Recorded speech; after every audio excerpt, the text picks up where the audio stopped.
bit of a better sporting weekend upcoming. But at least something which I can always make me smile is the predictions that we've got between us. So for those of you who don't know, myself and Dan make 3 predictions every single week, and we've got a running tally. Steve currently sitting with a classic bomb squad bench 6-2 lead at the moment. 6-2 splits. I'd say I wish you could make it 7-1, but unfortunately they're not negative points. Yeah, so probably a good thing for you. Yeah, it might warrant at this point. But right, so Dan takes the predictions. Okay.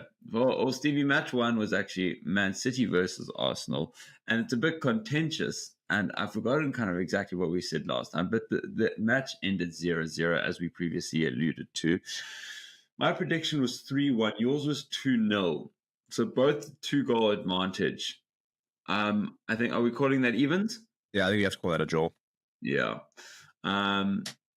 Then we're going to go Leicester versus Bulls. I mean, we've actually both had howlers, but I've had more of a howler.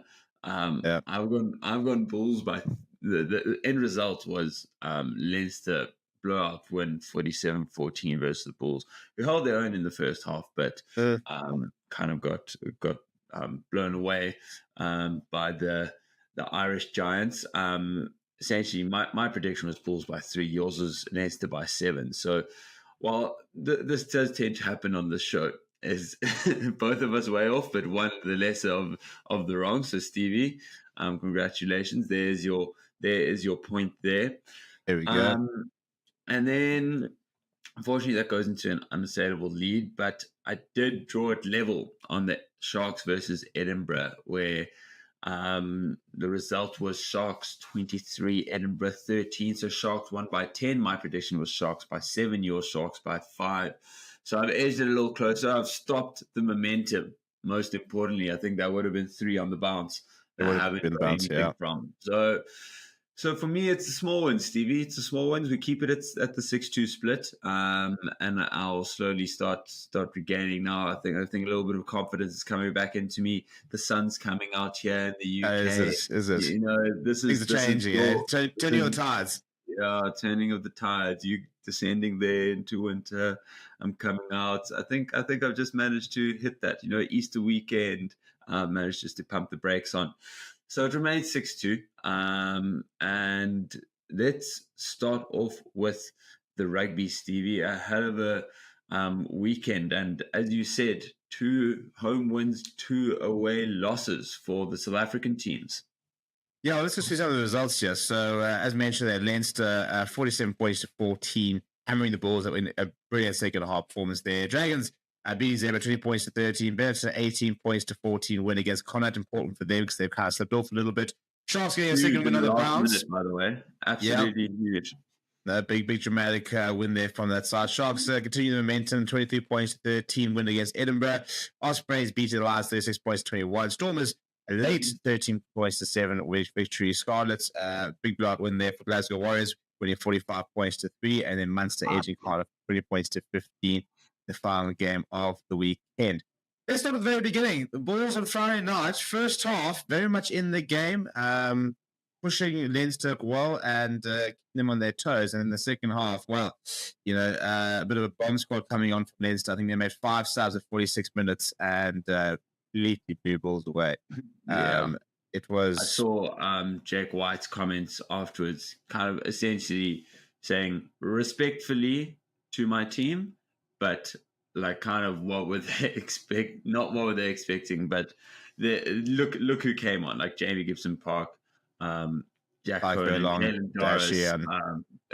Dan Sheehan. It's a bit of a joke. These are guys who have beaten the All Blacks in an away, you know, test series and stuff like that. Like the pedigree that they have is ridiculous. So, you know, I think fair play to the Bulls for sticking around for that long, but I think a massive point of the game was that red card. Stevie Currie obviously going over the whitewash, massive cover tackle from Leicester man. I mean, essentially head contact comes flying across, and just a yellow card. I feel like everyone has unanimously said that it should have been a red. Are you in that park as well? Yeah, clear as day, red. There was for me no mitigation. Luke McGrath comes in, his arms are nowhere. There's direct head contact. Massive L's being taken by some of the commentators. You suggest that if Kurt Yards had just gone in for a dive, then it wouldn't have been an issue. You're sitting there going, oh, so he needs to run away from a defense to avoid being smashed in the head, and it's his fault. Yeah, Some not people, how this works. yeah, I mean, some people even try to suggest that he should get a yellow for the English with his elbow, and you go back and you look at the context and you think, no, there was absolutely nothing there. So, I mean, the first thing Currie did was actually check that he was okay. That the other player was okay. Like, don't come here with that Currie is malicious, because he's the least malicious rugby player on the circuit. But correct. That could have changed the game significantly, because at that stage, I think Bulls were leading 14 points to 12. Yeah. So a red card there would have made the game very, very interesting. Small point as well. There were 40 points to 12, but well, I think it was 13 point, whatever it was, but it would have actually been it would have been a penalty try, and Jan Christen actually missed the conversion. True. So had it been a red card, penalty try, extra 2 points, a man up as well. You look at the final score, 47 points to 14, and you think that it wouldn't have made a difference. But at that stage of the game, absolutely. Whether they would have won, who knows? But it would have been closer. They definitely would have been closer. Could they have come away with a losing bonus point, for example? Those sort of small margins. So yeah, I think it was a very significant moment. Makes it very frustrating that although it is funny how so many South African fans who've been calling for, how easily red cards are dished out and they hate like the 20-minute red card and stuff like that. But as soon as that something like this happens, everyone's out ready for the Reds. But it was a red card, and it's been very frustrating looking at like Super Rugby, for example, and how badly they just don't take head contact seriously. And this was one of those grossly poorly managed incidents, which third answer should have gone off for an HIA. It should have been a red card, and it'd be we've got to start finding more consistency with this kind of these kind of clashes, because it's just getting ridiculous now. Yeah, no, agreed. Stevie, let's get the second South African loss out the way, so you can enjoy the rest of this podcast. Ospreys 36 points to the Lions 21. I bet you did not see this coming after a strong showing at Connacht. What's happened to the Lions? You thought they were in that top 8 race, and now they've just taken themselves down to 11th. Yeah, look, I mean, and this is the part of it. I mean, we'll look at the table, and it's just so incredibly close that one win, one loss, for example, can move you from a 6th to an 11th like that. Literally, they'd be 3 points between 6th and 11th. Yeah. The Lions didn't really pitch up, to be honest. After a couple of tough decisions their way, especially that there was a try that they weren't awarded, which we did score about 2-3 minutes later. Which for me was also clear ground and stuff like that. But just couldn't really have momentum. Bit of a fight back towards the end, but I think we started so poorly that we were always kind of sort of chasing the game. And I think that we definitely missed Asnath and Clavicania. Didn't quite have that sort of scrum set piece to move to sort of build dominance. It's a 3-game ban for him, for his red card. 3-game ban. Two if you he does tackle school. Again, and then you look at that tackle school. Not to attend tackle school, by the way. Yeah, no, imagine that. In fact, I'd rather to take it a week off. Thanks, boys. Like, I love that. It's just like they give them the option. Like, someone's going to be like, no, I'm fine. I'm good. I know how to tackle. Yeah, I know how to tackle. Those shirts, boys. But yeah, I mean, I look at his red card, and yeah, for the left of the Lord is, but I mean, he came up off the line and he's on his knees, is up by the tackle, but he's actually on his knees making the tackle. You look at like Luke McGrath, who's standing straight up, like flying in, no arms, no shit, nothing. Like, and he'll play this week. He can play this weekend. Yeah, Slavakania is difficult because it in real time, just that hit was huge. But it's kind of because the guys had it on the ground. As he's tapped it, his head isn't up to see what's coming, to almost anticipate it, and he just flies in. I mean, I still think it's a red, to be honest. Slavakania is, but you can understand why he can feel kind of hard done in a certain way, because he has tried to get down. It's just this guy's just tapped the ball and picking it up off the ground. But yeah, flying into the guy's head. I don't know. For me, it's still red, but you can see why it is. Yeah, I think as I said, he gets unlucky because I think if the player he's tackling is upright, is more upright the tackle, then he hammers him in sort of the chest downwards, and it's one of those like trademark tackles. But the player is quite low to the ground, which is where the head contact is. Which is why, as I said, letter of the law, hit contact, red card, that's which is fine. fine. If then a week later, Luke McGrath, who's upright in the tackle, hammers Ridley Aronson in the head, red card. Go off. Yeah, It's the and inconsistencies that the fans hate. It's like that's a 5. It was like a 10 meter, space in between, and it was like fast. He shot up versus McGrath running cross field for like 50 meters, and had every chance to get and low. then every single chance to anticipate like how to. Obviously, he's going at full tilt, so it's hard to get out the way at the last moment. But still getting your body in a position to be able to make a tackle. At a legal height is that was an awful tackle. What's important. Absolutely, Chembo tackle. Stevie, so I mean, happy days for me. I was following on my phone, just seeing like I saw 7-0. I was like, oh, cool. Must be 20 minutes into the game or 7-3. I was like 70 minutes into the game. I started sweating buckets a little bit, but a good showing in the end. Smash and grab, to be perfect. I think. But by good showing, I mean a good result. Good result. Yeah. Like having rewatched the game, it just didn't look like it was flowing. I mean, you get so used to the Stormers just kind of scoring tries for fun and often conceding quite a few. So a non-typical low-scoring game in Stephen Kitsoff's return. My favorite moment of the match was when it was Kitsoff versus Frans van Haber. Frans van Haber getting the better of him, and I think that's probably must be their first ever competitive scrum against one another. Yeah, and the only one as well. Yeah, and just two giants. I mean, Frans van Haber being back in itself is just exciting.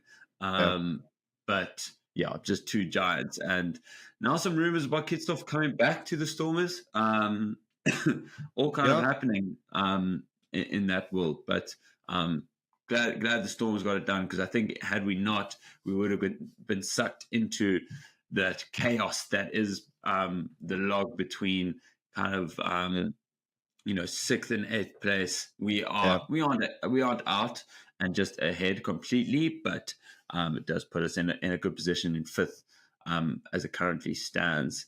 And then one thing I will say about the game, though, as I think as a Stormers fan, I don't think I'll be madly confident again of silverware this season. I think that game at home, for example, against a struggling Ulster, first half completely outplayed. Ulster so inaccurate with finishing off their chances, had all the dominance, all the opportunities, and I think had they managed to score once or twice more in the first half, I don't think I would have seen the Stormers coming back. So a big result, but I think even John Dobson say that things are just not picking into gear. So we'll talk a little bit about the fixtures this weekend, but I think the Stormers are not quite in the space where they want to be.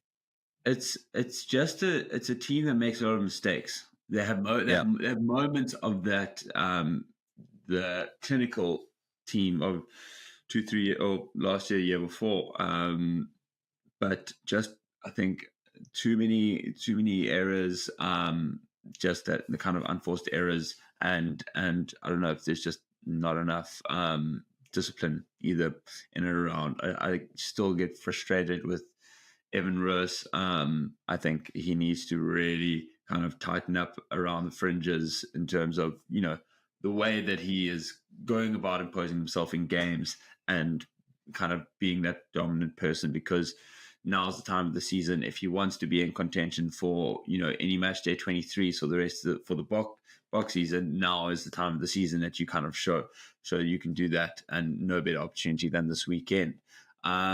But let's quickly touch on the the Sharks back-to-back wins for the first time since December 2022 in the URC, getting the win over Edinburgh, 23 points to 13. And Stevie, I'm calling Sia Masuku. Nothing else has really changed. They've obviously bolstered their forward pack a little bit, but Sia Masuku, big running fly half, taking the, kind of holding up a defense, I feel like, a little bit. We changed that from like a Butcher Chamberlain, Cohen Bosch. As a defense, you're not worried about that person running at you or breaking your lines. Their counterattackers, they're good kicking, but a good win for Sharks, and momentum that they feel they'll be able to take into not only the Challenge Cup, but possibly even next season of the URC. It's kind of just how they just need to finish the season at this point.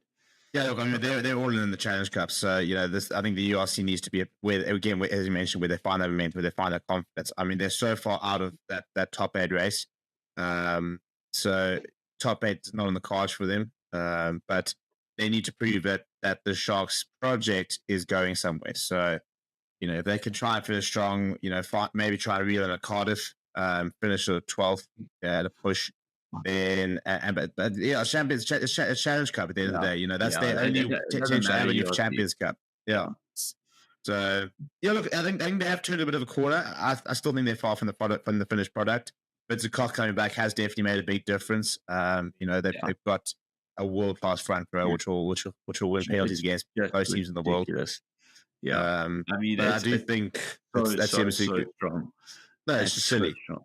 And the depth that they got as well, in that front row. So they've got two proper front rows. They're now being able to field, the pack that they want to. And then you got to see Masuka behind the pack who can make players put players in space and create opportunities. And we've been calling for it all season. So I don't know. It's just weird how it's taken so long to make the change. But they have made the change, which is the main thing. And it's probably a good time going into this weekend. The EPCR does return, and two South African teams in the playoffs. It is the last 16 in both competitions, by the way. So after this, we'll move to quarterfinals, which will be next weekend as well. So very quick turnaround time. Let's look at some of the fixtures here. So in the Champions Cup, it is Harlequins versus Glasgow Warriors, Bulls versus Lyon, Exeter versus Bath, Stormers at home versus La Rochelle, Bordeaux versus Saracens, Leinster versus Leicester, Northampton versus Munster, Toulouse versus Racing, which should be a great game on Sunday there. For the Challenge Cup, it is Gloucester versus Castres, Clermont versus Cheetahs, Bermpton versus Lions, Edinburgh versus Bayonne, Ospreys versus Sale, Montpellier versus Ulster, Charles versus Zebra, and Hull versus Connacht. So, Dan, some very, very cool games there. Before we even look at them, an interesting post. If you ever want to sort of look at how many South Africans are playing overseas, one of the publications yesterday did all the fixtures, and basically every single fixture bar, I think it was Racing versus Toulouse, they could use a South African player as a ref. Well, and that's when Kasia Khaleesi's just had a operation, right? No, well, they got Trevor, so so it was Toulouse that didn't have a player for. Okay, which I'm pretty sure they do actually. If I look at that squad, but they just decided to go to Anton Dupont. True, but it's crazy the width and the kind of spread that South Africans go to. We've spoken about it before. You do find it's very scarce that all of this talent doesn't actually come back. Mostly you kind of have to make your name within South Africa, and if you want to get into kind of the green and gold jersey before going out wide, but there's still just so much South African talent out there. But Stevie, this weekend, I think for me the ones I'm most excited for, obviously Stormers La Rochelle. I'm still, I know we've spoken about this, but so frustrated with how these fixtures have kind of come out. I just think it's frustrating that we're seeing repeat, mostly because I feel like beating La Rochelle once is big enough. And Stormers had to wait till the last kick of the game with the Money Liebok one from the corner to get it done. And now we need to just try and build ourselves up to do that all again. And then I think the next two ones, I think Northampton Munster, that's an iconic game. Two teams doing well in their respective kind of domestic leagues, or the URC and the Premiership. I think that's going to be absolutely massive. And then Harlequins, Glasgow Warriors as well.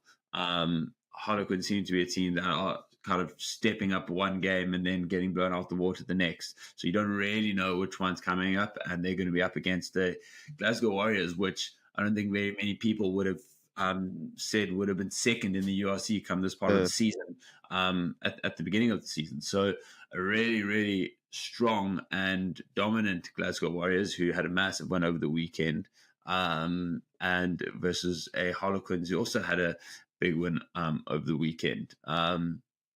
But I mean, it's going to be tough for I think most of these games you can't really call, right? I don't think there are that many blowout wins. I'd say the one that seems the most obvious is Leinster versus Leicester, and maybe Bulls and Lyon.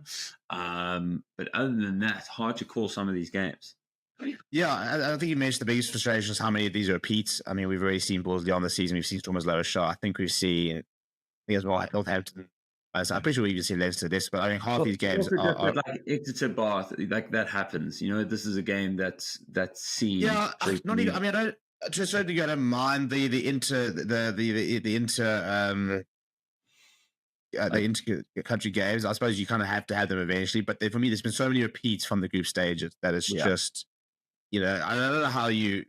I mean, surely I don't know if it's just one sort of rule change. Or you just sit there say that you can't draw something from your group just for one round because it's just yeah, to be going into the first round of playoffs, the first opportunity to play a different team, and you're not. It's just yeah, that frustrates me. yeah, So, but still some great games. I think yes, I'm really looking forward to that Toulouse Racing game on Sunday. yeah. I think that should be a great watch. The Challenge Cup's going to be interesting because I think you look there and I think probably a bit more straightforward in terms of who the favourites are. Sharks at home against Zebra. They've wrapped up with that draw, and this is well to be fair. Zebra have beaten in the season, but Sharks at home True. and Zebra kind of dropped off where Sharks Not have against proved. Masuku. They Yeah, haven't. exactly. Zebra have not played Masuku. Yeah, the Cheetahs going away to Clermont. It'll be interesting to see how they go there. Come on, Obviously, the Cheetahs. a Come lot on, riding the on them. Cheetahs. Ruan Pienaar in the They got to squad. do it, bro. They've got to do it. Yeah, well, I mean, it's a decent squad that they sent over there. Open Mahoj's involved. Ruan Pienaar obviously there. Just Victor Ketil captain it, so hopefully he'll have a good game there. Khalifa Murray plays to watch there, so it's a decent side that they've sent over. And then the Lions, probably the most difficult of the games, have to go away to Benetton. Never easy in Treviso. No. It's a game that they can win, but it's going to be a tough one. I think that along with Montpellier, Ulster, probably the two games of the weekend from a Challenge Cup perspective. And Park Connacht, to be fair, I think that'll be also a strong one. But it's very hard to predict this. This Lions Benetton one, both Lions and Benetton been a little bit up and down recently. Benetton obviously just getting the last minute victory this weekend in the URC versus the Lions who were down by the Ospreys. So but then again, the week prior, it was the reverse result. Lions getting a victory and Benetton taking a loss. So not really sure which way it could go. I think that home ground advantage is going to play a massive impact though. But it'll be exciting to see who is up this time next week. As you say, back-to-back weeks of the competitions. So single leg, come straight knockout. It's like a FA Cup from here on out. So yeah, and if you guys could just do like everybody a favor, win the game, get a home quarter final. So I'm actually in Cape Town next weekend. So, I'm encouraging the boys, and I hope that your prediction reflects that as well, Stevie. Or maybe not. Put your money where your mouth is. Put your money where your mouth is. Maybe a bit of reverse psychology there. And who? I'm trying to remember who the Stormers would play if we win that. I think it's the Harlequins versus Glasgow winners, but I stand to be corrected on that. But Stevie, in other fringe rugby news, massive Louis Rees-Zammit picked up by the Kansas City Chiefs in the NFL. A lot of noise around this. He'll be a running back, I believe. This is me speaking about a sport that I running back / wide receiver apparently is where he's and apparently the Kansas City coach, people are likening him to a Rassie Erasmus, very innovative, and they are playing around with even passing the ball not just once but twice or three times within a phase of play, which is apparent. People are speculating how they can see Louis Rees-Zammit used as a receiver and then giving little offloads. I don't know if the Sonny Ball Williams pop is going to come into the NFL anytime soon, but first of all, just big up to Louis Rees-Zammit for taking that risk, essentially, where a lot of people kind of just wrote him off, and now he's got a 3-year deal. Will he play? We don't know, but massive respect to the man. I think it's a cool crossover. I mean, I'd be interested to see.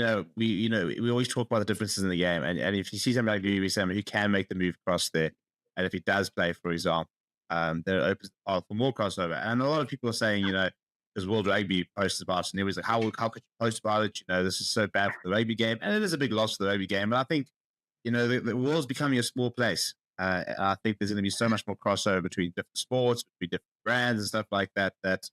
I enjoy something like this. I think it's something a bit new, something a bit cool. I mean, I think there's no doubt he's a big loss to the rugby game, but will this drive interest He'll into be the back, NFL? though. He'll be back, no doubt. Oh yeah, He'll be no, back. he's not going to go play NFL for 10 years. I suppose mean, money wise, maybe he will. End of his 3-year career, I think, takes him to the 2027 World Cup in Australia. So, could maybe even feature in that. Might be a bit of a push. Yeah, but he'll but certainly he's so young. He can play the 2031. So he can go there, earn some bank, yeah, and then come back for Wales and go play a British and Irish Lions tour, go get a World Cup. Absolutely. And then other news, Stevie. Sam Whitelock retires, the absolute veteran of an All Black, retiring from club rugby, youngest ever All Black to reach 100 caps at 29 years of age. I think 156 international caps by the end of it. Just an absolute beast. So we wish him farewell in his retirement. One of the most clutch moments in World Cup history. Hey, Yeah. the turnover against I was in the stadium there, and I can tell you right now, there were Irish media who I think were willing to climb over that fence and start beating him up. Yes, just those phases. That it must have been like the 40-something phase that the Irish were going through, and just unrelenting, and then bang, Sam Whitelock at what of felt all people. like 45 years old, defending all 4 people. Just cheers. Sorry, you are not getting to that ball. No, yeah, and just and such a professional. Had the privilege of speaking to him after that game, in the mix zone afterwards, and just quite softly spoken, very humble, very. First thing he sort of said was, he just wanted to contribute. He just wanted to be in and around, and he's willing to do whatever he can just to get this group over. So, one of the most likable guys in rugby. And came from a Springbok fan. He's put us through a lot. He's been part of very good All Black sides who decimated us. Have not brought joy to our faces when we see them on the team sheet. No, and if you look at his record, he's won everything you could possibly win in rugby: World Cups, Super Rugbies, Bledisloe Cups. It's just it's ridiculous what he's won. So one of the all-time greats. Yeah. And Stevie, let's get into the football that's happened this week. So massive swing in the title race. I mean, any result that isn't a win for Liverpool, Man City, or Arsenal is a massive swing, because that's just how close this title race is. But let's go through a couple of the results from the weekend. Big ones were Newcastle beating West Ham 4-3. Burnley holding on against Chelsea 2-2. Nottingham Forest getting necessary points to kind of avoid the relegation. The 1-1 draw against Palace. Fulham coming from behind to take a point off Sheffield, who looked like they were going to finally get 3 points. Tottenham coming from behind to get Luton to keep themselves in the top 4 race. That was dismantled after a draw with West Ham last night. Man United thinking they've sealed it with a 96th minute goal. That would have been the most ludicrous result of all time. That if you ever looked up a definition of a smash and grab, that would have been it. Because no, you didn't deserve that at all. Ivan Toney's had as many touches in the United box that United did at the Brentford box. Really? Yeah. No, it was a well one-sided affair, and Brentford haven't quite managed to kind of get the season rolling. I don't think they're not really getting dragged into that conversation of relegation, but it's just kind of not quite critical enough. But I think you're actually, as much as you lost all 3 points, or lost 2 of those 3 points in the 99th minute, I think you can actually be okay with the 1-1 draw. But then Liverpool coming from behind 2-1 versus Brighton. Oh, the stress. I'm losing life, Stevie. I'm losing years of my life watching this Liverpool team go 1-0 down in every single game. Yeah. But it proved pivotal to take them top of the table with Man City and Arsenal drawing 0-0. Self-proclaimed, Stevie, most boring 0-0 you've ever Terrible. watched. I think I saw a tweet that summed it up, which said if somebody had never watched football and you said, no, sit down and watch the top 2 teams in the league right now, in the best league in the world, they would have gone, okay, I'm never watching football again. Yeah. You know, two teams, too scared. It was one of those things, if they'd walked out. They were nervous. And Arteta and Guardiola said, well, should we just shake on a 0-0 draw? They would have done it. Yeah, both 2 teams too scared to overcommit, too scared to go for it. And I think, yeah, it was really frustrating me. I thought it was a while. I mean, Arsenal fans celebrated it massively, which I thought was weird. Because I think that Arsenal. I mean, it's bigger for them. It keeps them in the hunt. And 100%. Because now City are 4 points behind Liverpool, so now they need Liverpool. They need other results to go their way. Arsenal obviously also need to, but one draw, for example, and Arsenal back level with Liverpool. So it didn't mean more to them, but I just also think from an Arsenal perspective, these are the games that they had to win to show their title contenders. And this is now the second time where they haven't been able to go out and get that result. It does make the run interesting. A couple of interesting games coming up. Both Arsenal, I think, and United and Liverpool both play United. So it's about the closest thing we've got to the title race is potentially maybe influencing it. But no, the run-ins are all fairly similar. Arsenal probably was a little bit more difficult than City, Liverpool. I mean, all the teams are still in Europe, so it's not like they can just abandon ship on other competitions. City are still in the only one still in the FA Cup, but if you look at Opta's stats, which I'm loving the reading, I've been trying not to get too ahead of myself because it reads that Liverpool now are outright favourites of 47% chance of winning the league, with Man City second favourites, 33% chance, and Arsenal is third with an 18% chance. Arsenal fans must get so happy with that kind of stat. They're 2 points behind the league, 1 point ahead of City, and yet they're less than half. As likely as to win the league as City are. They also have a 50% or 49.6% chance of coming third as well, while currently sitting in second. So it's also it is disrespectful things from Opta, but hey, Opta. If there's one stats company you don't want to take out, it's Opta. Well, if you say that, Stevie, I am ready to almost celebrate Premier League. Football is played on the field. Yeah, football is played on the field. Exactly. Still 9 games to go, and a big games this weekend. Man City Villa. Unfortunately, that's today. Only Watkins, or unfortunately, unless you're a Manchester City fan. But that should be a really big game. Chelsea, Man United, Stevie. Typically a massive game, but not really much to play for.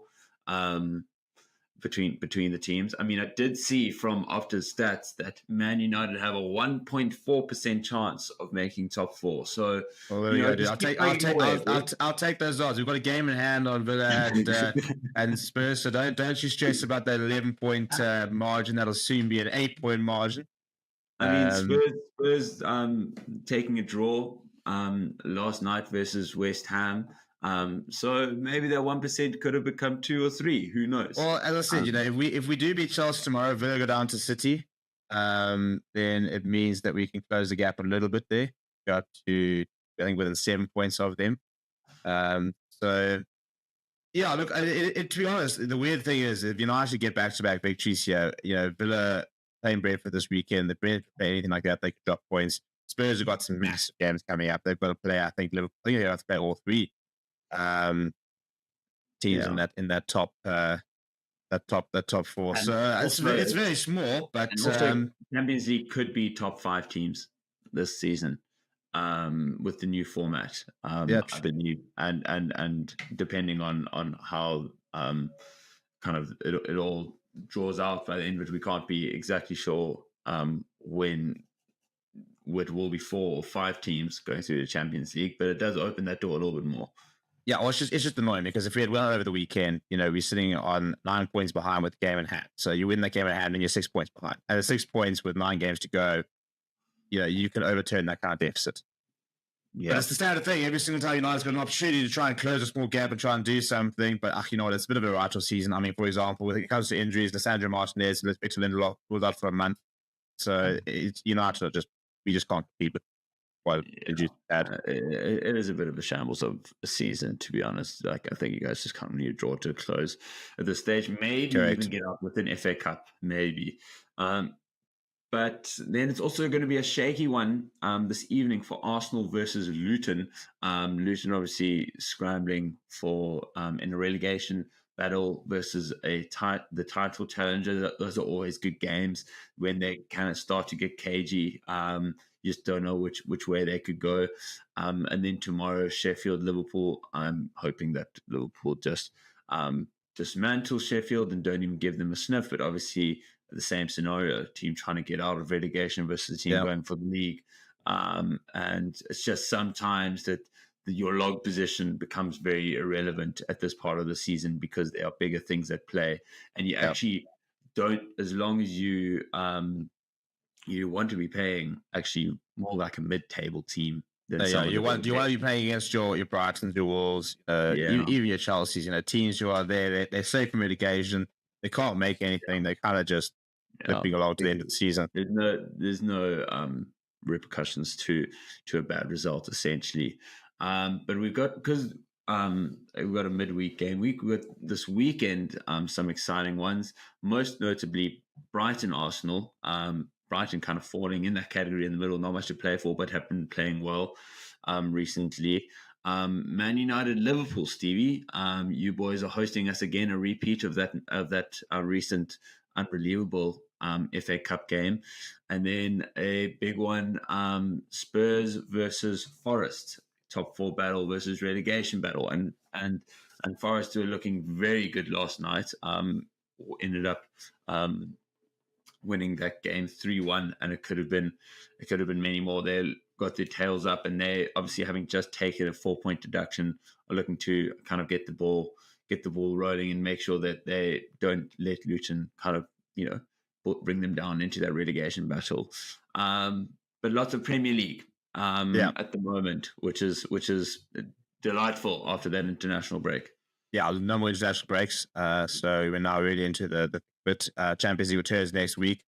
So we're into the business end of the season. This is where it all gets very exciting. This game's coming thick and fast. And one of those things where you step up now, any sort of momentum you lose, prove obviously for relegation, for title challenge, for top 4. So it's one of those games where now there's no such thing as a game that means nothing. Every game now, if you're in that top 4 battle, if you're in the relegation scrap, if you're in Europe or EPCR Cup, you can't afford to step up. Nothing's decided, which is nice. Often at this stage of the season, you kind of know the champion.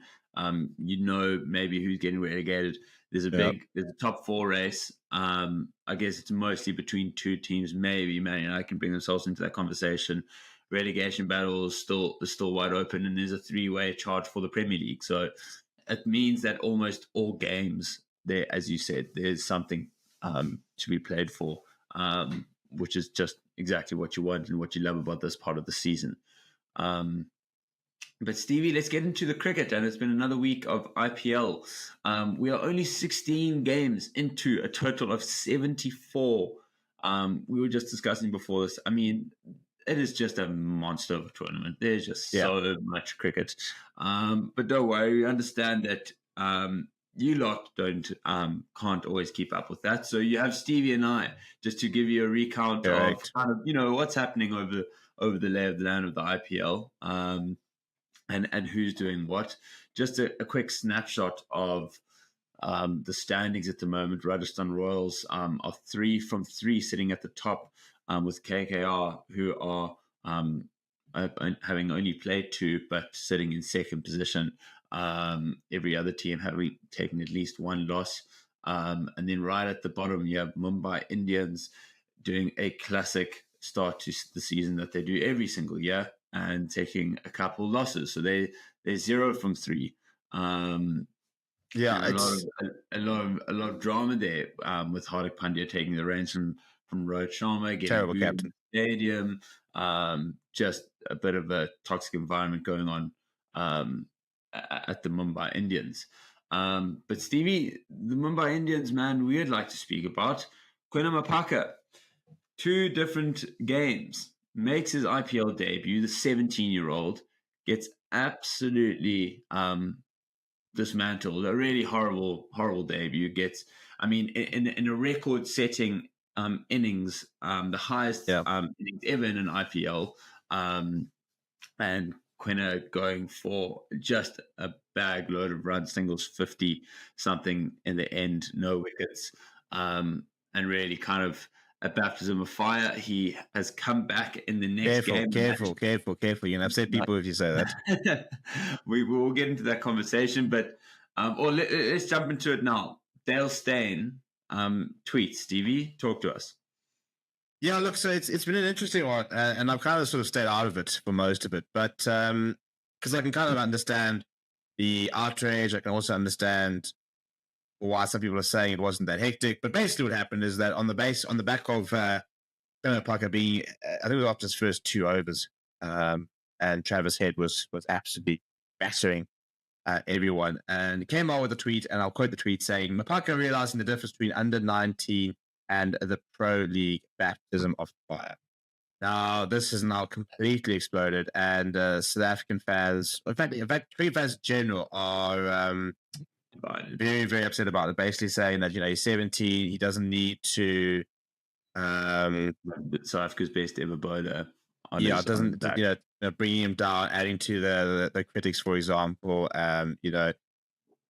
was never really the follow-up tweet, which came a day later, sort of saying, "I woke up feeling for Quinn Parker today, but I know he's surrounded by some amazing people at MI, and he's going to be absolutely fine.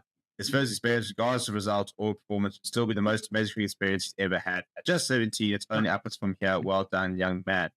Everybody basically saying that when you start tweeting that, basically a day later, it's basically damage control. Yeah. So it's an interesting one. I mean, for example, Dwayne Bravo came out with a post on Instagram with a There's a long thing lot of saying, support for Mapaka, yeah, to be fair. all, A all, lot, all, like the, all the as teams soon came as out not just the next day, on the day of as well. on You the day get of, Kevin as it was Peterson. happening. Yeah, like Dwayne Bravo coming out and saying, congratulations, young man, this is superb. 17 years old. So yeah, he's not done himself a world of good, Chaz Dale Steyn. I mean, that tweet's been reviewed over 2 million times, and a lot of I South mean, Africans very, very upset about it. yeah, it's kind of where the flippancy of Twitter Yes, meets like a serious conversation, right?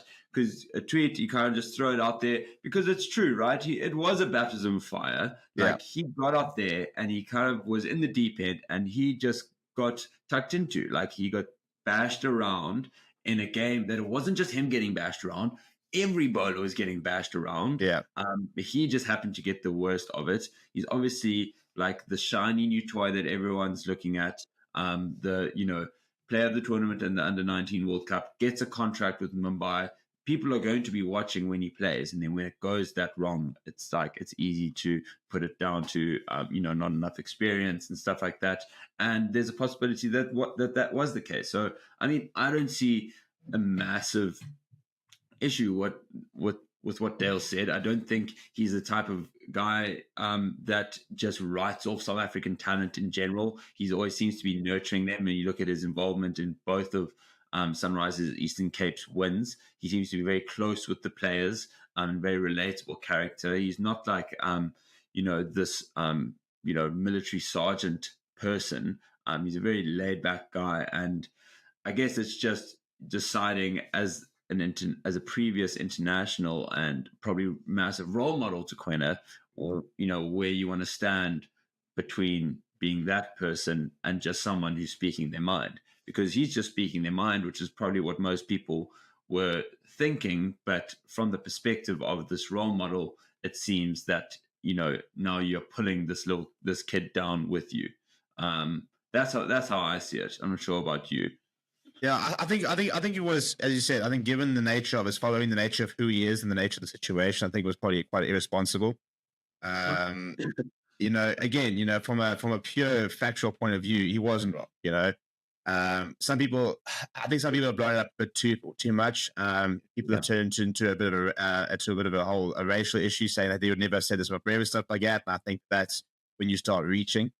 It's just, yeah. I think that I think he needs to understand the voice, and also that it's Twitter. You can't convey tone. You can't tell people how you meant it, for example. So people, and you put it up for their own interpretation. So I think it was a bit of a need as well. I don't think he needed to put it out there. I think if he wants to put it out there, I think he could have put it out there a bit better. And I think the problem as well is that there was no response till a day later. So it did kind of come across as that it was a bit of damage control. He just once tweeted. So I think some people have sort of latched onto it, and now is a sort of a bit of a first attack on Dale. So I think that it just shows you how, what you think might be an innocent tweet, and just sort of saying like, this is it, can blow up and come back to bite you. People are looking for a reason to support Quinn Mapaka, as we all are, because no one wants to see a young kid like have that type of experience. Although with that being said, it's probably gonna benefit him a lot in the long run, but it's hard to see that in the kind of heat of the moment. And when looking to support someone like Quinn Mapaka, you're looking at the person who didn't support them, that being Dale Steyn, this big figure. So my way of supporting Quinn Mapaka is saying, Dale Steyn, you are talking nonsense. Like, screw you. Who do you think you are? And there was, as we said, there was a hell of a lot of support for Quinn Mapaka, which was like around the whole cricketing community, not just South African. Other IPL teams, as I said, Bravo, other cricketers, Kevin Peterson, a lot of people getting behind him, and as they should. I mean, he's the most exciting player, young bowler in the world right now, and for good reason. And what everyone was worried about is that he doesn't get picked again, and then that haunts him, right? Yeah. He doesn't do that. He comes back the next week, gets given the opening ball, the first over again, and manages to get a wicket of Jaiswal, a big wicket. So gets the NATO wicket, the monkey's off the back. Now, hopefully, we can just continue to see him throughout the season and a couple more wickets, because there's just nothing more exciting than someone in that opening season where a lot of these players don't know him. They don't know what he's bowling. He's quite, he's a typical kind of left arm in swinger, but he's the new kid on the block. It's like, what is this kid's ceiling? And the IPL is the best place to kind of see that. Yeah, and the answer for what his ceiling is really he wants to be. He's got the talent to be the best bowler in the world. It's a bold thing to say at 17, but you look at him and you just think he's bowling in the 140s, almost mid 140s, and he's 17 years old. He'll only get quicker. You look at Nandre Berger, who took a while, but is now bowling mid 150s and get up to 150. Right, and it is time, ladies and gentlemen. Welcome to Forever Rugby on Forever Sports. And we have one team into the Champions Cup quarterfinals. Will we have another one? Well, Stormers will have to take out the reigning champions if they are to do just that, get their spot in a quarterfinal. And if they do that, either Leinster or Leicester do wait for them in that quarters. So a big, difficult road to the potential final for the Stormers. But a very strong Stormers outfit. It is on display today, as well as a star-studded Rochelle side on display. So welcome to the stream. Let's settle in. Your kickoff is in just a few minutes, so we've got a bit of time to chat about a few things, get voting on the polls, and let me know sort of who you're supporting, what the sort of chat is, who you're backing, what do you think about the games, where do you think the game might be won and lost. I want to know in the comments below. But first thing first, I want you to smash a like on the video. Almost 100 people watching. We're going to try and double that and some as the game goes on. And I also want you guys to all try and start liking the video. People are very good at watching, not very good at liking the video. So if we can try and get that up to about 20, 30 likes, that'll be great. And if you are new to the channel, then welcome. And let me know where you're watching from and who your team is, what your sort of, where you invested in the game. Let me know in the comments over there. And let's get settled in, shall we? At the moment, the poll, for me, showing a little bit of disrespect to the La Rochelle side, especially when we have a look at exactly who's playing forward. So shall we have a look at the team, shall we? Whilst you guys do that whole liking of the video thing, the whole subscribing to the channel thing, the selling into the stream thing. This is how the two sides do line up. For the Stormers, Brock Harris in at number 1, Joseph Dweber gets to start next to Neertling for sure. Frans Maher will be used as an impact player off the bench. In the second row, it'll be Salman Murat and Ruben van Heerden. Salman Murat will captain the side. That's what I'm looking for. Dion Fourie in the number 6 jersey. Ben Jason Dixon gets number 3 in the number 7. Evan Roos in the number 8. Tatu Daimani will be used as an impact player later on in the game. Herschel Yankees will partner Mani Liebach in that halfback pairing. Very, very important for both of them to have good games if the Stormers are to have any chance of getting past La Rochelle today. Leon Zat, Suleiman Hartzenberg, and Warwick Galant, their back 3, and a very potent combination of Damien Willemse and Dan du Plessis in the centre. Dan du Plessis not a outside centre by choice, but having to make way for Damien Willemse, who for me is phenomenal. Off the bench, it will be the young prodigy Andre Hugo Fenter, Leon Lyons, and then one of the best, if not the best, tight head in the world, probably two of the best tight heads in the world on display today. Frans Maherba in the number 18 jersey. RJ Smith, Achieva Daimani, Marcel Tennyson are the 6 forwards on the bench for the Stormers. Paul de Vet, Ben Loader, the 2 backs. If we look at La Rochelle, the front row of Louis Penvern, Tololatu, and Unai Antonio will pack down. Antonio for me also in that sort of conversation, best tight end in the world. Elton Delane and Will Skelton in the second row. Will Skelton had a little bit of a grudge match against Andre Hugo Fenter. Had a bit of a scuffle in that first game between these two teams earlier this season. It's interesting to see how that goes. You've then got Judikael Congered, the amazing Lavani Botcha, who was phenomenal in that game I just mentioned, and Gregory Aldred were leading his side out quite literally as we speak. We then got Tawara Kerabalo, Anton Hastoy as the two sort of the halfback pairing there. Dylan Lades, Jack Noel, and Bryce Julian. What a back 3 that is. Jonathan Dante at inside centre. For me, that inside centre battle has got me licking my lips, to be perfectly honest. And Ulapana Sioteni will be outside Jonathan Dante. Off the bench, Quinton Lespierk, Alexandra Kadori, Joel Slavi, the front row, Thomas Levu, Paul Boudinot, Ewan Tanga, Teddy Irabaran, and Ahaya West providing the backup for La Rochelle, who are playing in white today. By the way, Stormers in their characteristic blue. And they've just walked on, so we'll have kickoff in what it's looked like very, very windy conditions. So I expect to see quite a lot of kicking, quite a lot of tactical awareness probably needed by both these teams in this game as they try to sort of negotiate that win, which is set to play a pretty big part. Going to some of the comments, Orchid saying, I'm a Bulls fan, I'm behind the Stormers. Say Stormers must do what the Bulls have done to Leon, run and play with tempo. I tend to agree. I think that's probably the only way they're really going to beat this La Rochelle side. They've got to get them moving. They've got to try and use the heat. There's no altitude, for example, so not quite the same sort of impact that the Bulls were managing to do on Leon. But I do think that the Stormers need to kind of still stick to their strength, which is playing with ball in hand and being very attacking nation. But they need to be very clinical with that as well. Right. Stormers will be playing left to right in the first half. Finally, back with ball in hand, and we are officially underway.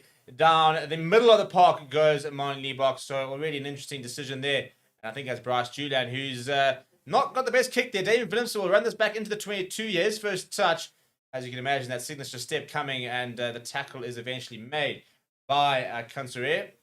Now, Evan Ruiz for his first carry. He's going to be important today. And a quick ball here for Herschel Yankees. Mani Liebach inside ball there to his captain, Salman Murat. Now, Joseph Dweber. Caught on the varnish line. A quick defense there by Judicial Conquerier. Mani Liebach going to Warwick Galant. Warwick Galant dabs it in behind. And it's well gathered, but Bryce Jones actually spilt it. And Jack Noel's gone back, and they're trying to hold him up here, the Stormers, and looking really good to do it as well. Trying to bundle him out. Backwards was the call, so no knock on. It is eventually going to be available here for Tawera Kerbalo. All Black scrum half, quality player. And Unai Antonio, first carry for him. He'll carry a lot. Very, very fit, despite being an absolute behemoth of a man, is Unai Antonio. Quality player, world class. And now, all the way back for Kerbalo. He's going to go to the butcher. Find a decent clearance. Jack Noel will give chase. Not trying to find touch here, or is he? No, he's going to keep inside there, is Leon Zas. Warwick Galant right up against the touchline. Throws it back to Herschel Yankees. Does very, very well. Herschel Yankees still going, looking for options. Gives it away to Dion Fourie. Big hit on him. But working hard in the tackle is the veteran. However, he's lost the ball. Nope. Penalty advantage here for the Stormers. Now ball out there to Stephen Hartson, but taking a while for him to control. Inside he goes. Tackle coming from Dylan Lates with assistance from his captain, Gregory Eldred. Still penalty advantage here for the Stormers. Flat from Herschel Yankees to Neetling for Sheer. Good passage of play early on here for the Stormers. And they're going to go back for the penalty. Very, very nice start. If John Dobson wanted a good start, then that's exactly what he's gotten. Early penalty here. Potentially opportunity to take the points, which is probably what you do. This is effectively a test match, really. It's playoff rugby. You don't muck around in these games. You take the points on offer, and you go back and you say, right, thank you very much. 2 minutes into the game, we'll take a 3-0 lead. Let's restart. At least that's what I would do, but we'll have to wait and see exactly what the decision from Salman Murat is. Waiting for a ball. And yeah, he does eventually point to the poles, does Salman Murat. Needs to go on a bit of a run of fitness, does Salman Murat. We all know how talented he is. A big player, quite literally, 2 meters tall, 116 kgs. Has got the ability to potentially be that kind of enforcer type of player. And there's no question marks regarding his sort of leadership abilities. But his fitness has meant that he's had a bit of a stuttered start to his career. But he's definitely a future Springbok if he can remain fit. Jeff 007 said, let's go Stormers. Yeah, so I'm enjoying seeing the lights going up. I wanted to let you guys, want you to let me know who you're supporting, who you guys are backing. We can see that Orchid is a Bulls fan, but supporting the Stormers. Jeff 007 definitely behind the Stormers there as well. Please also do vote on the poll. We will close that at the 15-minute mark. 121 votes. Let's see if we can get that close to 200. And yeah, we'll close that when it gets to 15. And first kick of the day for Mani Liebach. And I think he's got, yeah, it's all good from him. Herschel Yankees had to keep the ball on the tee, showing you just how windy it is down in the Cape.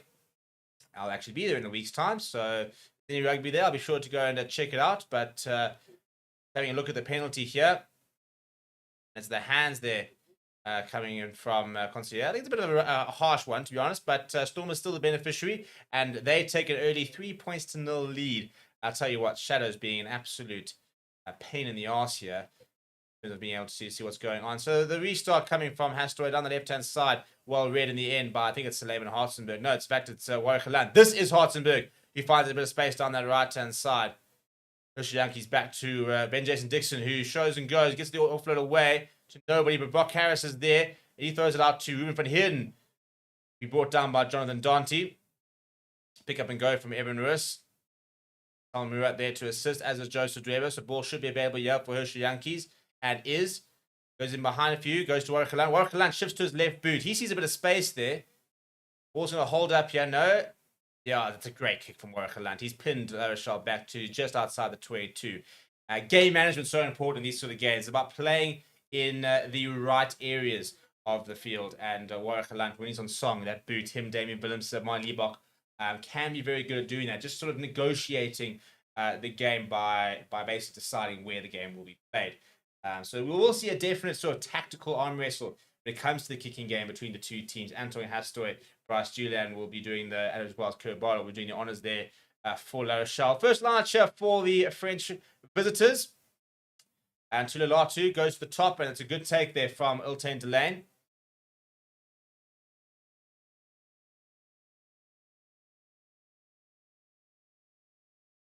And Kerbala goes to the boot, looking for distance here. And lets it bounce as Mani Liebach. Sorry, it's actually Leon Zass. He gives it inside to Warwick Land. Land looking for options. Pops it short here to Hartzenberg. And it comes off the hands of Dylan Lates, who then fumbles it forward. It should be a knock-on advantage here. It is a knock-on. So Dylan Lates against his former side, back in Cape Town. Pocket says, what we don't want is an injury to the Stormers props today. Yeah, 100%. All those props, the likes of Dieter Bashir, France Maherba, very much on Bok radar. France Maherba, a sure start to come that Island series, whilst Dieter Bashir has been tipped as a potential newbie in that Springbok squad when it gets announced later in June.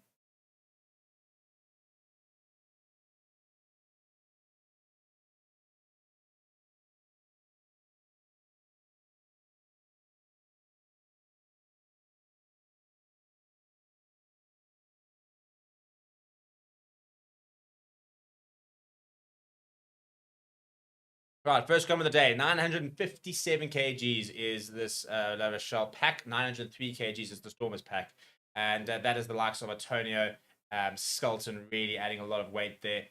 Those two very, very large players We have a bit of a reset here. So I think it's Andrew Brace is the yeah, if I'm not, no, it's not. Referee.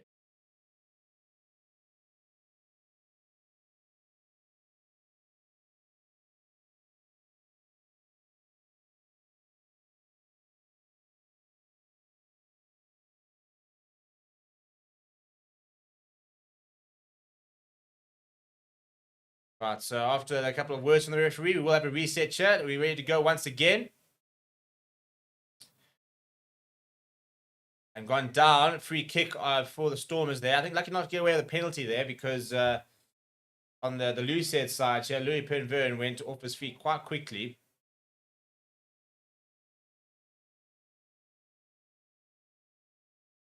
And taking another scrum here, Stormers, that's an interesting decision to take from them. They reckon there's a penalty line here.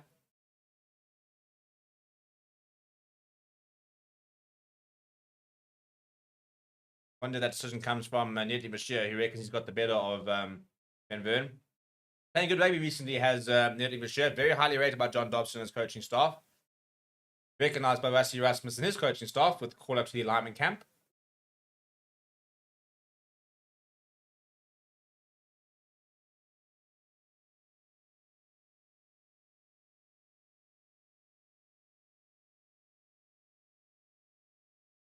Much more solid this time.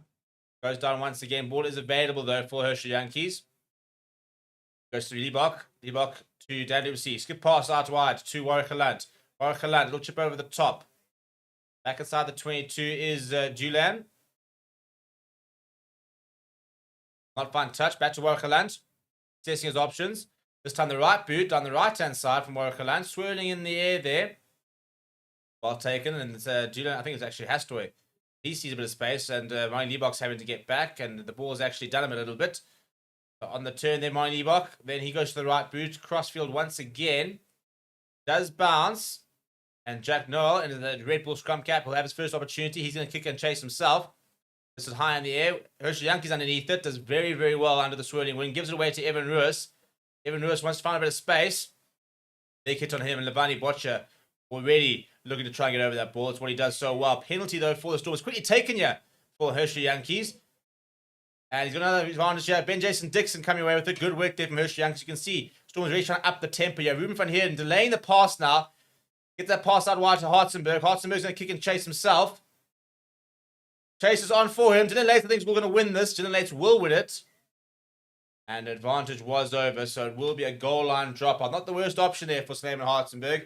Good pace being shown by Dylan Lates, but you can see the intent, especially from Hershey Yankees there. The minute that penalty was awarded, he wanted to take it quickly. He ran into the player, so he was always going to have another penalty advantage and get himself a bit of a roll on the dice. And almost worked out too well, really.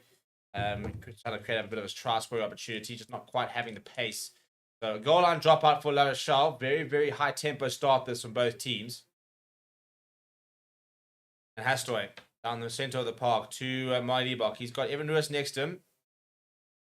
Evan Ruiz looked to build up a bit of speed. Puts his head down. Runs into Unai Antonio. Gregory Eldred over that ball.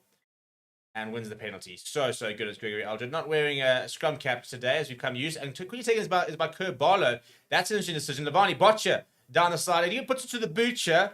Marty Liebach's going all the way back. And Warwick Lant will get there first. Needs a bit of support here as Warwick Lant. And it comes in the form of Leon Zas. Leon Zas can go to the boot. Not a great kick from him at all. It's effectively a grabber towards the 10-meter line. So interesting. That's two penalties we've seen taken quickly. And both teams trying to up the tempo.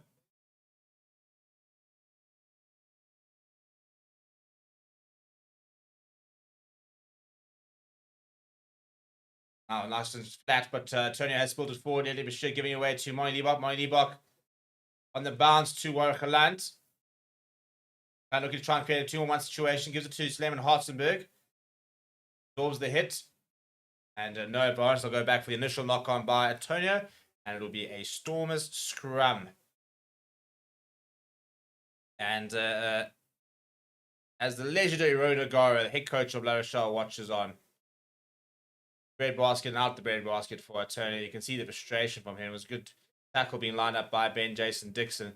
And I'm pretty sure that Ben Jason Dixon has been picked for exactly that reason. Picked for his defense. He's an absolute workhorse on defense. Big physical presence as well. I think for me, big shout, but I see so much appeal to the toy when I watch Ben Jason Dixon play some rugby.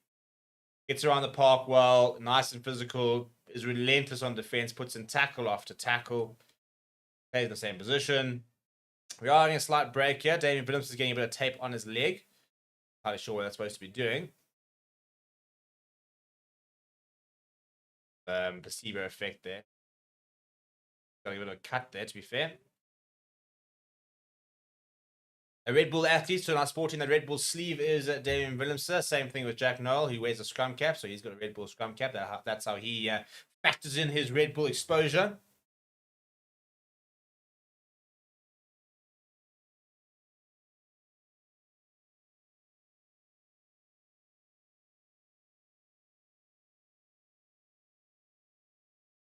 Right, another scrum here.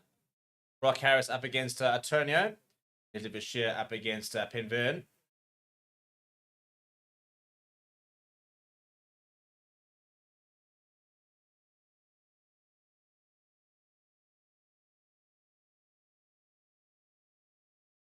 Let's see what the Stormers scrum can do. 50 kgs, they are lighter, but these days, weight meaning not too much. I wouldn't say it means nothing, but technique will always trump pure size.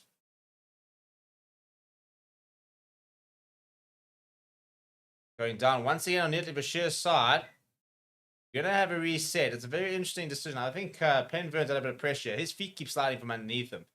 The referee's been on the tight or the loose head side for Stormers, tight head side for Rochelle each time. And I don't think that's really where the issues are coming, to be honest. That looks pretty solid there between Brock Harris and Netley Bashir. So, I'm sorry, Brock Harris and Antonio. So he has come to the other side there. So interesting to see a bit of pressure now on Penvern, who's lost his feet a couple of times. Netley Bashir trying to sort of work him over before the very large, the fridge Francois Herd will come on later.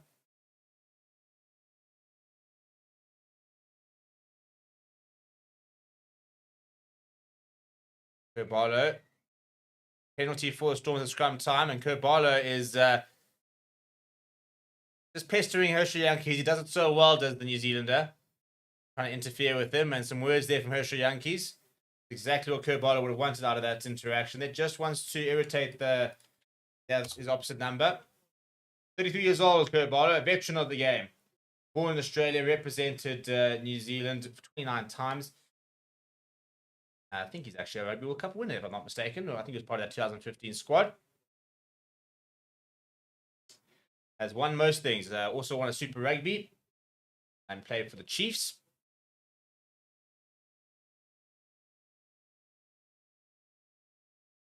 Right, so they go to the line here to the Stormers. Not a bad kick, just outside the 22.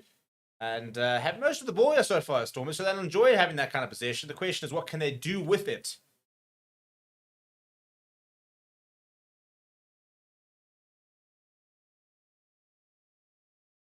Oh, Dylan Zass with the back of the line out. Quick ball here. Salam Murat. Gonna show and go. Goes himself. Nice strong leg drive there. Good support there from Evan Lewis and Joseph Dweber. Now, Molly Liebach going to Dan Duplessis. Dan Duplessis slips through one tackle. Fighting through tackle. Gets all the way to Warwick Lunch. He goes to Damon Hartenberg. Hartenberg down the side. Hartenberg still going. He manages to stay inside just. Herschel Yankees doing very well to get that ball out. Room front head and popping it up to Dion Fourie. Good work this from the Stormers. They're on the front foot inside the 22. Now Yankees goes to Netley Bashir. Slightly isolated. Support needs to arrive. It does in the form of Dion Fourie, but too late. In fact, it's Herschel Yankees who was trying to get over that. There's Dion Fourie. And it is a penalty for La Rochelle. I think the option was wrong to go to Netley Bashir. He was so isolated. There's no support whatsoever, and there's too many players who are good over the ball. Gregory Alger, great over the ball. Will Skelton, actually, ironically, for somebody who's so large, he's terrific over the ball as well. And I haven't even mentioned Levani Boccia, who's one of the best in the world. Will Skelton, I mean, it's amazing for somebody who's, 2.10 or 2.7, and 150 kgs almost. But he's actually really good over the ball. Good run this from Hartenberg. They did very well to manage to stay inside. You can just see, for sure, it's a decent carry. Tackle coming from the two wings, but just nobody around. And Jonathan Dante, again, somebody else. But I think it's actually Dylan Lates who makes the steal in the end. So line up there. And Boccia Runs into Dion Free and Ben Jason Dixon. Ben Jason Dixon trying to hold him up. Good tackle between the two flanks. Back to Hastoy. High in the air. Bit of a test here for Gelant. Under a lot of pressure there from Jack Noel. Does it pretty well, though, does Gelant. Get a good start to the game. Out on the left-hand side. Good tackle there from Bryce Julian on Leon Zas. Back to Netley Bashir. Camera's wobbling around a lot here. I'm getting a little bit of motion sickness. Now, Monty Box, seeing a bit of space on the right-hand side. Goes to the boot. He's turned a couple of La Rochelle players. And Hastoy runs onto it. Big challenge there coming from Evan Lewis. And it's not the best kick from Hastoy. So it will be a Stormers now inside their own inside the half of La Rochelle. I want to go look at some of the stats here. I reckon territory-wise, I reckon the Stormers have probably got about 80% so far. Played all the rugby really in La Rochelle's half. 70% of the territory, 54% of it so far being played in the La Rochelle 22. Possession-wise, in the last 10 minutes, 68% for the Stormers. So, in a very dominant period of the game, but not really managing to make it count just yet. Just the 3 points on the board. Murat and Hershey Yankees go short to Dion, 3 steps away from 1. Look, I expect this to be a close game, to be fair. I mean, we saw how last week's game against Ulster was such an arm wrestle. Great kick that from Hershey Yankees. I'm not sure if there was a touch there, but he's putting them back inside the 22. And a bit of pressure to Hershey Yankees, who's kind of just dropped it. I'll take it quickly here, have Stormers. And Ben Jason Dixon's all over that ball. That, for me, was knocked on at least. I think that actually might have been playing on the ground. So it'll be a scrum for the Stormers on the 5-meter line. Ben Jason Dixon, what a great tackle that is. I'm a big fan of this player. I tell you what, if I was the Lions, I'd be throwing good money at him. I'm going to try and place Lucas. You can just see Dylan Lay's taking it quickly there. And Ben Jason Dixon so alert to it. Wraps it, gets back onto the feet and causes them so much comfort. And then bang, knock on comes.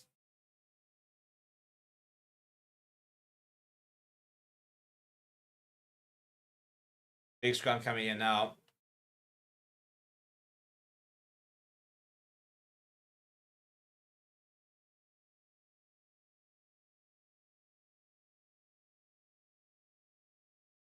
I think Antonio having to translate for his loosehead prop. If we stick it to English, so in case you want to know, and Antonio speaks English and Louis and Vern doesn't. Given how much international rugby Antonio has played, whereas the 20-year-old Frenchman Louis Paverne probably has not played enough internationally to a 21-year-old. I lie.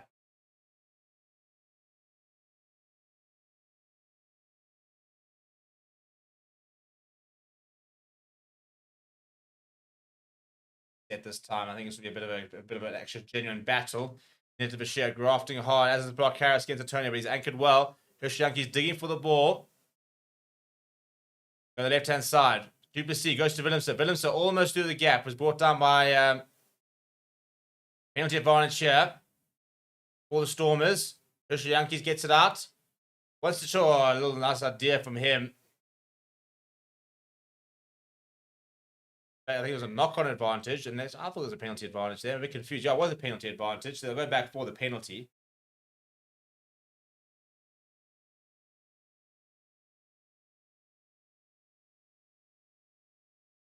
Not running away is the call there. Matthew Cardi being quite clear about that, chatting to Gregory Eldred.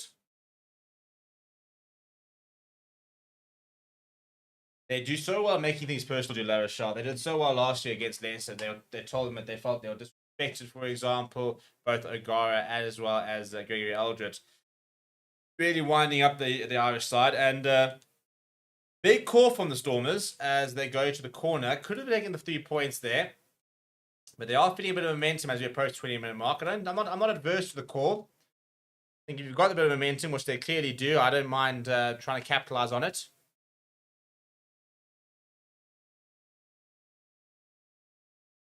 Ben Jason Dixon looking for the rolling more here are the Stormers, and they've got to a decent set. Now a bit of a counter shove here from La Rochelle. Joseph Dweber, though, controlling things.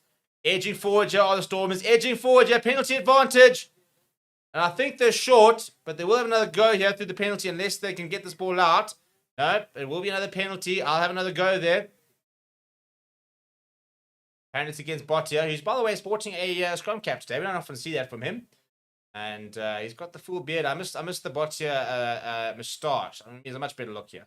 No scrum cap, just the trademark stash. You got to live up to your reputation. You know, it's like if Arceus Neyman were to ditch the mohawk.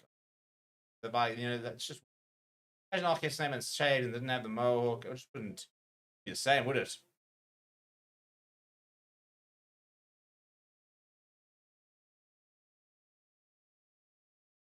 Right, so Levi pops it out into the corner, so they have another go at the maul here. Will Stormers.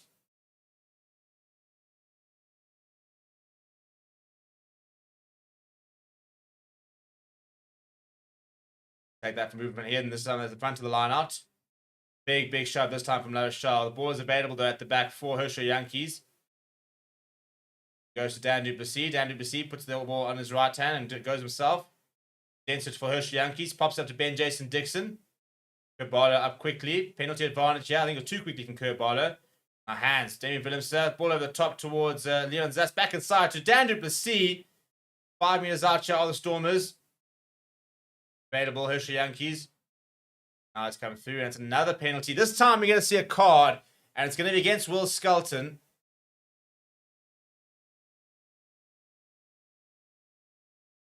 Damien Willemse having a lot to say, Will Skelton, and then walking away. I think that's a good move, Damien. I mean, say what you need to say, but if there's somebody who I'm probably not getting into a massive fight with, Will Skelton's probably quite high on that list.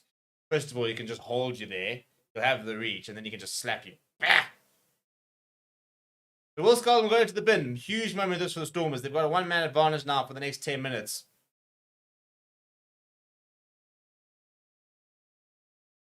Yeah, Salman Murat very rightly saying there's a penalty in front of the poles. Let's take that and take the 3. Good decision there from the Stormers captain.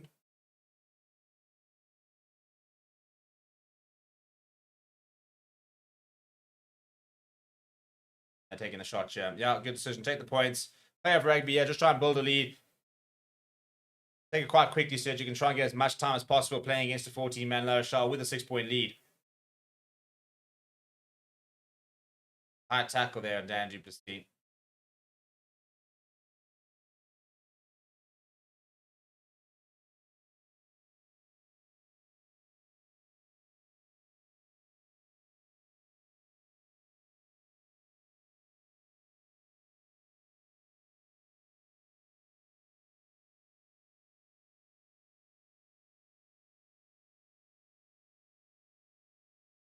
Right, and just taking a few moments here, and Marnie will pop this over, as he does.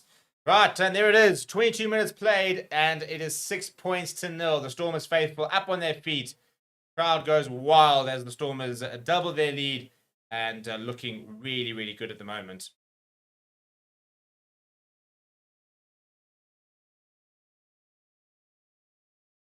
And you can just see there Will Skelton diving over, playing the 9, and he ended up holding David Willemse for quite a while, which is what David Willemse didn't particularly appreciate. But again, would not be taking on Will Skelton in a fight. Hey, if you back yourself, you back yourself. I like the confidence. On the left-hand side, they go with the restart there. And it's been won back brilliantly by Dylan Lace. Goodness me, that's good from him.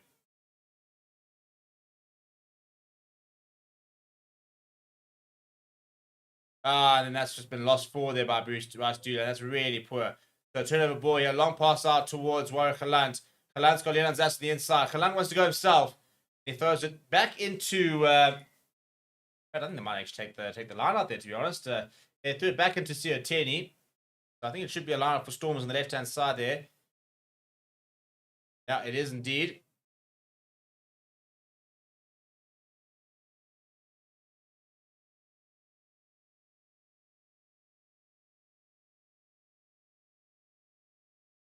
Good work there from Warwick Galant.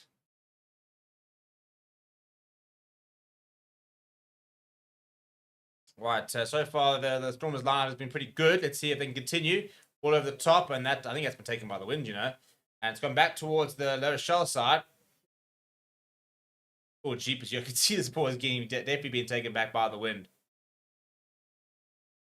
Even the passes here are any sort of loft on it, and it's being taken back a bit. a bit of takers there from Unai Antonio. So turnover ball here. Dan du Plessis has chipped it over the top, but it's right into the path of Antoine Hastoy. He raised the tackle of du Plessis, brought down by Damien Willemse. Just inside Stormers territory, but towards the centre of the park are La Rochelle. Now Botia trying to get in between a couple of players. Brought down well. Penalty advantage though. Salman Murat has been pinned down.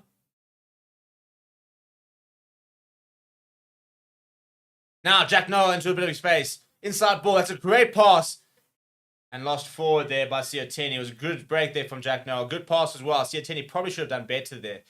And Salman Murat has stayed down.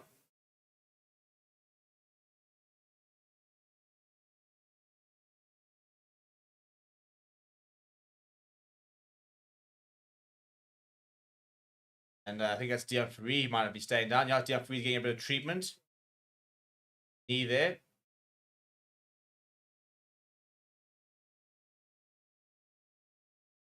As Hastoy will kick towards touch. Now La Rochelle's turn to respond. They are down to 14 men, but responding well. It's a great kick as well from Hastoy, especially against the wind. You can see the initial, it's a good tackle there. And Salman Murat just completely held down there.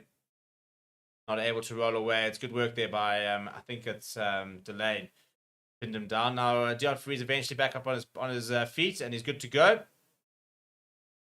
So Tolo Latu with the feed on the 22, literally on the 22. So the referee's got a nice, good reference point.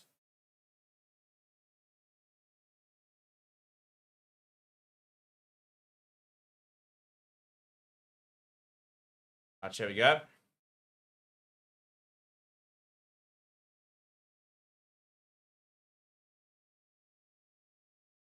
Go to the front of the line. It's a good take there from Delane. And a couple of meters, early meters being made by La Rochelle. Now Stormers trying to push towards that touch line. Once is the core here from Matthew Carley. Ball available there for Kerbalo. Hastoy, quick defense there, and good work there from Liebach. Inside ball to Noel, but he's been wrapped up by Ben Jason Dixon. Don't go from Kerbalo. Picked up by Ben Jason Dixon, and then driven back. Back to his feet as well. Ball, hands on that ball. Surely a penalty coming in the way of the Stormers. Nope, they've actually managed to turn it over. A bit of a fumble there from Dan du Plessis. Now Damien Willemse goes to the boot. That's a big kick. It's a really good kick in behind. Bryce Julian all the way back there. And the chase has come from Leon Zas. Pass comes out to Dylan Lace. Dylan Lace with a bit of space. What's he going to do? Cuts inside. Brought down by Ruben van Heerden and Joseph Dweber. Now Gregory Eldred. Kabalo Hastoy. Flings it out to Sioteni. Bit of a loose pass backwards, back to Jonathan Darty. It's a big tackle there coming from Joseph Dweber. And it's right in front of Evan Lewis, who's fighting to try and get his hands on the ball, but doesn't manage to do so.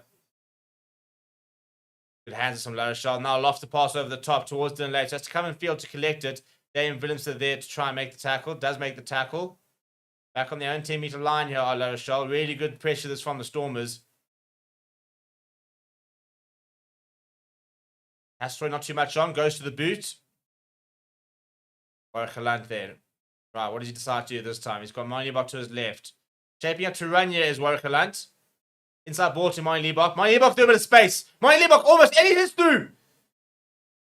Desperately looking for support. Throws it back and is picked up by Ruben van Heerden. Ruben van Heerden into the midfield. Ruben van Heerden brought down by Jonathan Dante. Really good work this from the Stormers on the front foot. Herschel Yankees, quick ball. Damien Willemse steps inside. Gets the offload away to Salman Murat. He needs some pace. He's going to find it in the form of Herschel Yankees.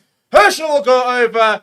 That is rugby, boys. That is brilliant. Absolutely brilliant. Warwick Kalant and Mani Liebach with the initial break there. Really good work. Damien Willemse with a step inside just to create that space. Salman Murat, the man who walks sort of starts striding towards the try line. Wasn't going to have the pace. Gives it inside to a scrum off. Herschel Yankees, who I think has started off really well here today. The man that finishes it. Stormers 11, La Rochelle 0. And this is Warwick Kalant. See, runs towards a couple of the La Rochelle players as well as a bit of support. Then bangs Mani Liebach through.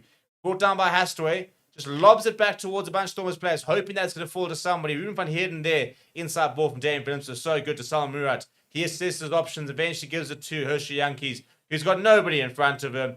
The Stormers are over. That's a great try. It really is. I'm going to end the poll there, by the way.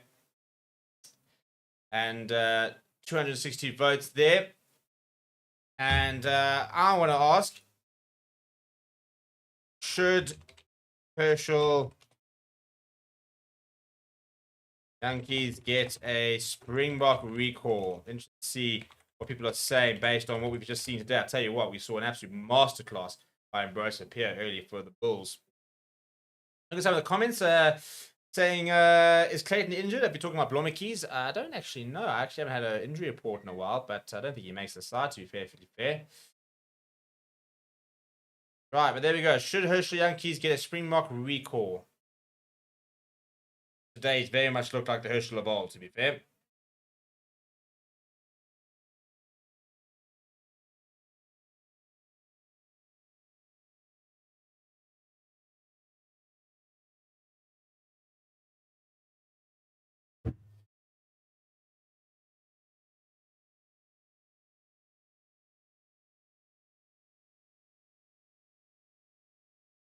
Right, the restart once again down the left-hand side. While taking my Damien Willemse as a fullback. He's pretty good under the high ball. But isolated, and that's a brilliant run. And of course, it's Levani bot. Just so good.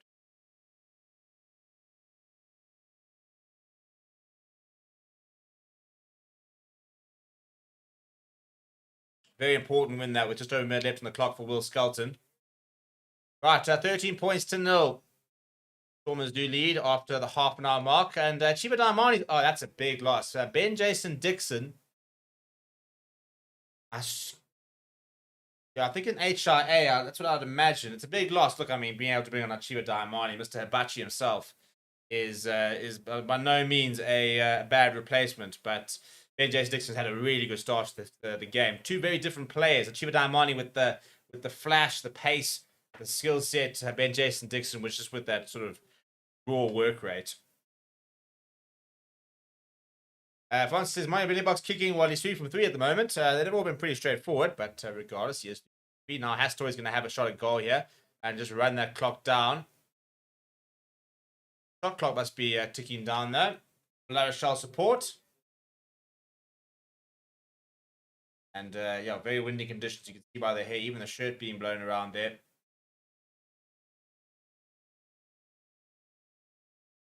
And both teams having to have somebody hold the ball on the tee. Hooked that horribly as Antonio Hastoy. That's a dreadful kick. The Storms will get away with that. That will allow Will Skelton back onto the park. So La Rochelle will go back to a full contingent. We'll need to score before half time. Really try and shift some momentum. At the moment, it's been pretty one-way traffic.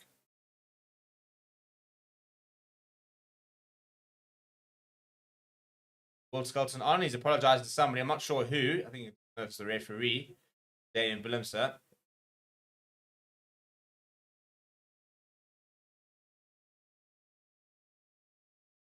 Good players, Will Skelton.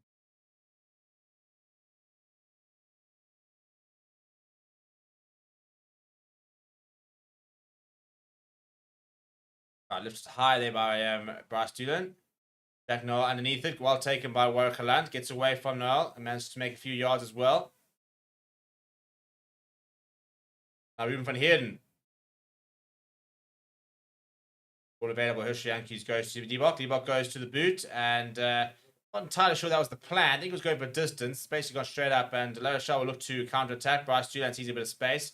Debok is there to clean up. Got Damien Williams to the inside, but he actually throws a long pass out towards Warwick Land. He's under a lot of pressure there from Botia, who decide to just remind Warwick Land about that tackle afterwards. Jack Noel now looking to try and run himself. Runs into a bit of traffic though. Good defense there from the Stormers. Now the youngster, Rupen Vern. Sends to Kerbala. Kerbala to the right hand side. Good hands this. Noel almost goes himself. Does go himself. Brought down by Brock Harris. Good work from the veteran. Dion Free had hands on that ball. Eventually being told to leave it.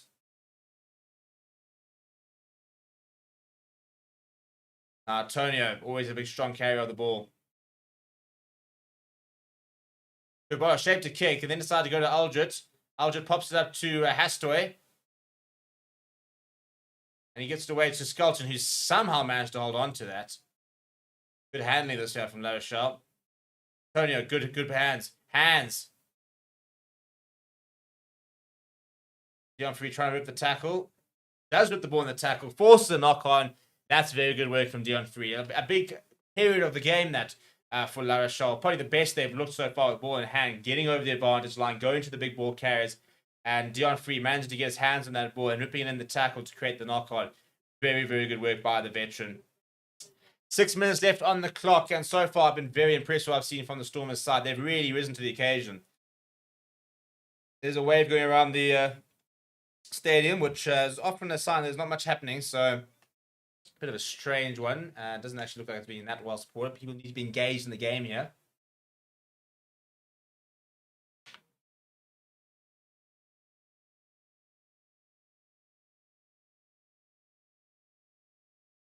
Two carries so far from Stormers, just 20 from La Rochelle. Shows you the difference.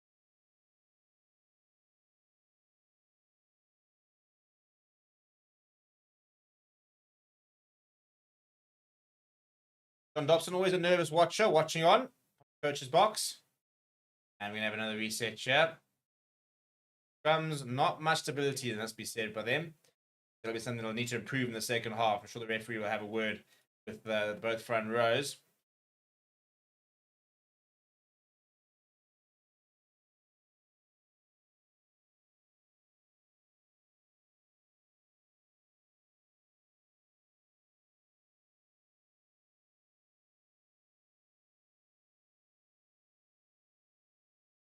Right, another reset scrum here. 5 minutes left on the clock. If Stormers can get through to half time with this score line now, I think they'll be pretty happy with life. Victoria's Secret saying, would you not say Stormers have depth and are a great feeder zone? Well, I mean, they've got some of the best rugby schools in the country. Huge scrum that is from La Rochelle, by the way. Evan Lewis comes our way with the ball. Not quite sure how, but Stormers fans won't complain. But Lavani Botcher with the penalty advantage there. Straight over that ball. Too good. Far too good. The penalty advantage for La Rochelle. Kurt Barlow. Re-roll the dice here. Tululatu taking it to the line. Hastoy. Inside ball to Doolin.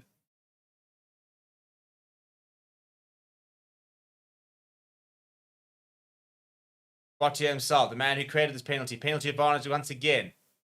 Hastoy. Popping up to Will Skelton. Skelton through the tackle. Gregory Alger looking for options. Ball over the top to Dylan Lates. I think it's gone forward.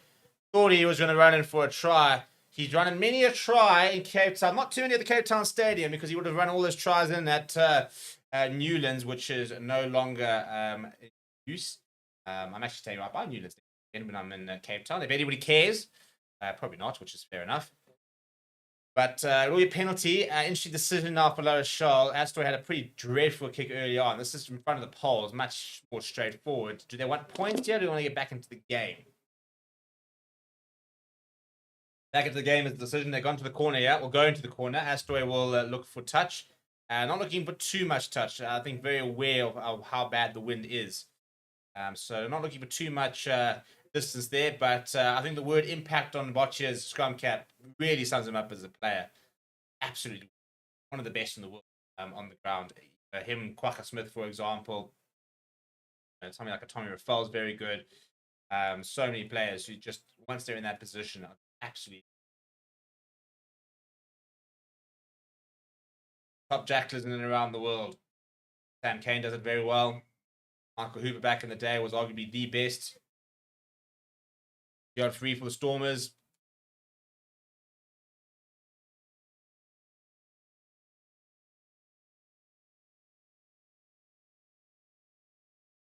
Back of the line out, and it's a bit of a messy one, but it's backwards, and Kurt Barlow comes away with it, wrapped up by Dion Free. So La Rochelle with the possession outside 22, picked up with one hand by Gregory Alger. Sneaks through the tackle though, makes a meter or two. Pick up and go, and Latu, it's a great pickup that from Louis Puverne. Almost a knock-on, but he's done so well to manage to get onto that. Now they need to try and find this ball. It is eventually available. Gregory Aldred coming in at scrum half. Now it goes himself. Loves to pick up and go as Gregory Aldred. Just loves carrying the ball. 2 minutes left on the clock here. La Rochelle looking to try and hit back, and they do go to Will Skelton. This time is Currie. Now Chiba Darmani almost coming away. Has come away with the ball. That's done very well. Stormers are man. I think they managed to rip that in the tackle. So turnover ball here for the Stormers. Herschel Yankees goes back to Watchalong. Goes to the left boot. Keeps it pretty low down the middle of the park. Will not find touch. This will need a good chase. Right, Julian with options. Decides to go on the right-hand side. Slightly isolated. Jack Noah then loses footing, but manages to get back up and secure that ball. And that ball pops it to the back. And Unai Tonio, I mean, you look at the size of him, and he's just dived onto the ball and popped it up in the same movement at 145 kgs. It's so impressive. Currie. Nice carry from him. He's been pretty active in the early stages of the game. Haven't seen too much of him recently. Now, a bit of a wraparound from Noah. Then he bounces all the way down to Siateni, who spins inside. Available for Currie Barlow, just out of 22. Much better than some lower shells. We enter the last minute of the half. Hastaway, direct. Dulan, long pass over the top towards Jonathan Dante. Liebach getting up quickly. I think he's actually knocked us forward there, Jonathan Dante. He has indeed. And the Stormers, with that, could yet get to half time while keeping La Rochelle scoreless.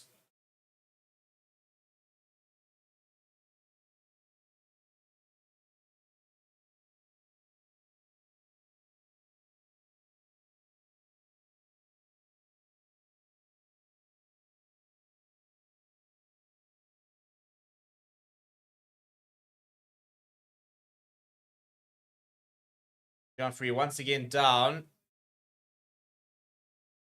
Oh, that's the stuff. No, it's not. I thought it was that was Springbok physio. Looked like him for a moment. And meanwhile, that's not looking good. The medics have gone across to the other side of the park. Not the team doctor, the actual medics. Back on his feet. It is for Dion Free there. I think we're going to have to roll a sub here. I don't think he's going to be able to continue. So we've got the ER24. Yeah, he's going to limp off here. There's a lot of pain there, Dion Free. Let's have a look at what happens here. Just spins on the tackle there, and I think, yeah, you can see his knee's done. That's actually brutal for Dion Free. At that age, to be doing a knee injury, he's going to leave on the buggy. Be doing a knee injury at his age is potentially always career ending. His knee stays. That doesn't look good for Branners. That's serious. That's him for the season, and to be honest, it could be him. Yeah. Marcel Tennyson, the good news is they do have lots of replacements. So Marcel Tennyson is on the park, and he is like for like. They don't quite have the jackling ability. That'll come a bit later when Andre Hugo Fenter comes onto the park. But I think Ben Jason Dixon is potentially back on the park, so at least that's a bit of a positive. They can keep Hachiva Diamani and his energy for later.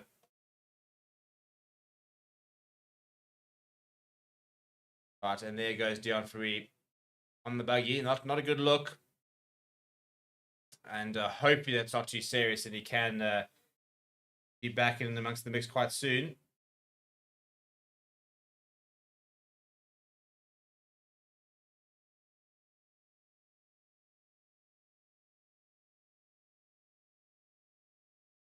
And another bit of oxygen there is Dion Free.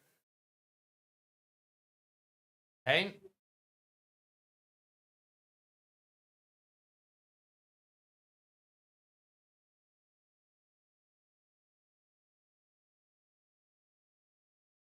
Couple of standing ovations there for Dion Free. They'll have the whole Stormers faithful behind him. Right, just over 30 seconds left on the clock. Stormers over here just need to really win the scrum. Things have become very even in the last 10 to 15 minutes. Possession literally sitting at 50-50 territory. Actually, 54% for La Rochelle. A lot of the action is only taking place in Storm territory. So they've swung the momentum of La Rochelle, but have not had anything on the scoreboard to really reflect that. So I think frustrating from them. Stormers will be quite happy with this. The question is, as the clock continues to kick down, can they get through to half-time whilst keeping La Rochelle scoreless? 13 points to 0. Not a massive lead, but it's a lead. And it's momentum. Now, Liebach going to Watchalong. Watchalong goes to the boot, just sort of chipping it over the top there. Bit of no man's land. It's allowed to bounce. It'll bounce out. Not the worst kick there. It's one of those kicks. A bit of a limp there from Leland Zass.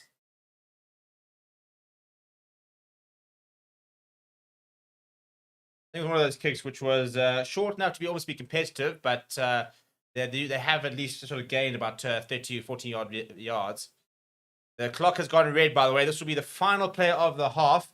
Joe Jones saying, enjoy your commentary from Tennessee, USA. Well, welcome, Joe Jones, and glad you're enjoying it. Please do make sure you do subscribe if you are new. Welcome to the channel. Welcome to the community. couple of regulars up in the chat, so feel free to go and engage with them. Good take that from Currie. And Gregory Alger coming off the back. Good tackle that from Joseph Dweber. Good Barlow tripping over him, trying to win the penalty, but the referee having none of it. And La Rochelle, in fact, have had enough as Bryce Sheehan decides to chip it to the corner and says, right, let's go take some have some halftime oranges. At halftime, it is Stormers 13. La Rochelle 0. A good game at the moment. Stormers very much dominating the early stages of the game. La Rochelle getting the momentum back after they went back to 15 men. But are yet to find any points so far. We'll be back in a little bit. Please don't go away. Please make sure that if you are new, you do subscribe to the channel and smash the like button, even if you're not new. And we'll see you guys very, very shortly. Well, hello and welcome to Between Two Fans. It is your boy CP and Mr. Dan Scott and another episode 11 on the podcast. And it's a very exciting weekend of sport. So a very interesting weekend of URC action. We saw 2 wins for South African side, 2 losses for South African side. A big weekend of Premier League football as well. The title race heating up. Then we'll draw again between Arsenal City, Liverpool coming away with a win. So things are getting a little bit interesting there, and the IPL is into full swing as well. And welcome. So plenty to My talk name about. is Reese, and today I'm going to be speaking to you about one of our channel partners, Dan, are you well? Forever Sports is proudly supported superb, by Stevie, BITDEFENDER, one of the global leaders in cybersecurity. Stay safe with the most consistently top-rated antivirus of the last 10 years and counting. On Sunday. To protect yourself from cyber attacks, protect your browsing and personal information, and so much more, it's BITDEFENDER.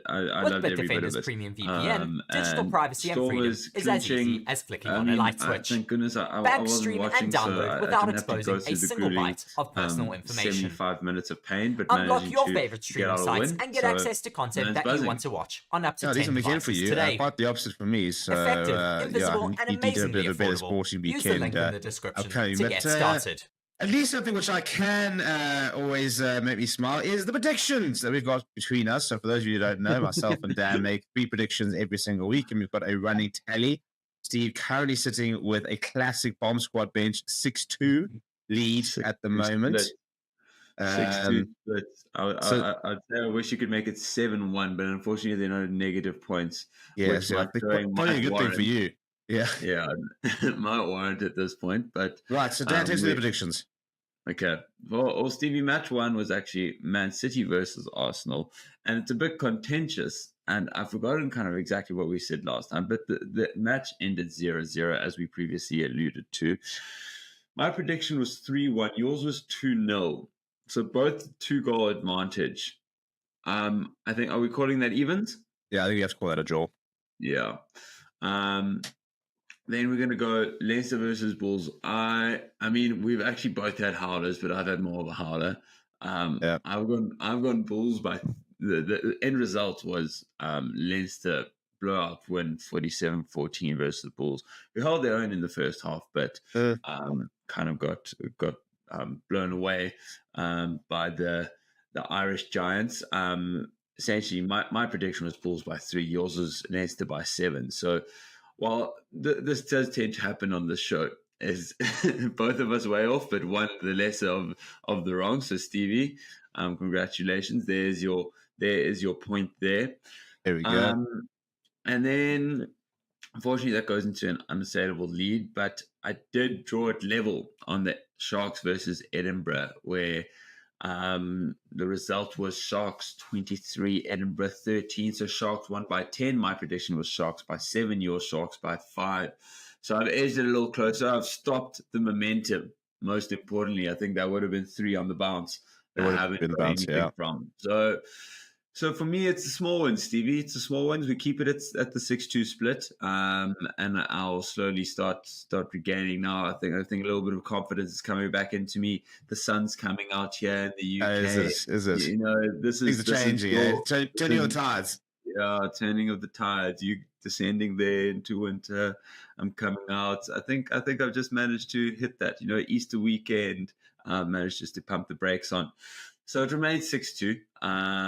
And let's start off with the rugby, Stevie. A hell of a weekend. And as you said, 2 home wins, 2 away losses for the South African teams. Yeah, let's just see some of the results here. So, as mentioned there, Leinster 47 points to 14, hammering the Bulls in a brilliant second half performance there. Dragons beating Zebra 20 points to 13, Better 18 points to 14 win against Connacht, important for them because they've kind of slipped off a little bit. Sharks getting a second win on the bounce. By the way, absolutely huge. A big dramatic win there from that side. Sharks continue the momentum, 23 points to 13 win against Edinburgh. Ospreys beat the Lions 36 points to 21. Stormers a late 13 points to 7 with victory. Scarlets big blowout win there for Glasgow Warriors, winning 45 points to 3, and then Munster edging Cardiff 20 points to 15, the final game of the weekend. Let's start at the very beginning. The Bulls on Friday night, first half, very much in the game, pushing Leinster well and keeping them on their toes. And in the second half, well, a bit of a bomb squad coming on from Leinster. I think they made 5 subs at 46 minutes and completely blew Bulls away.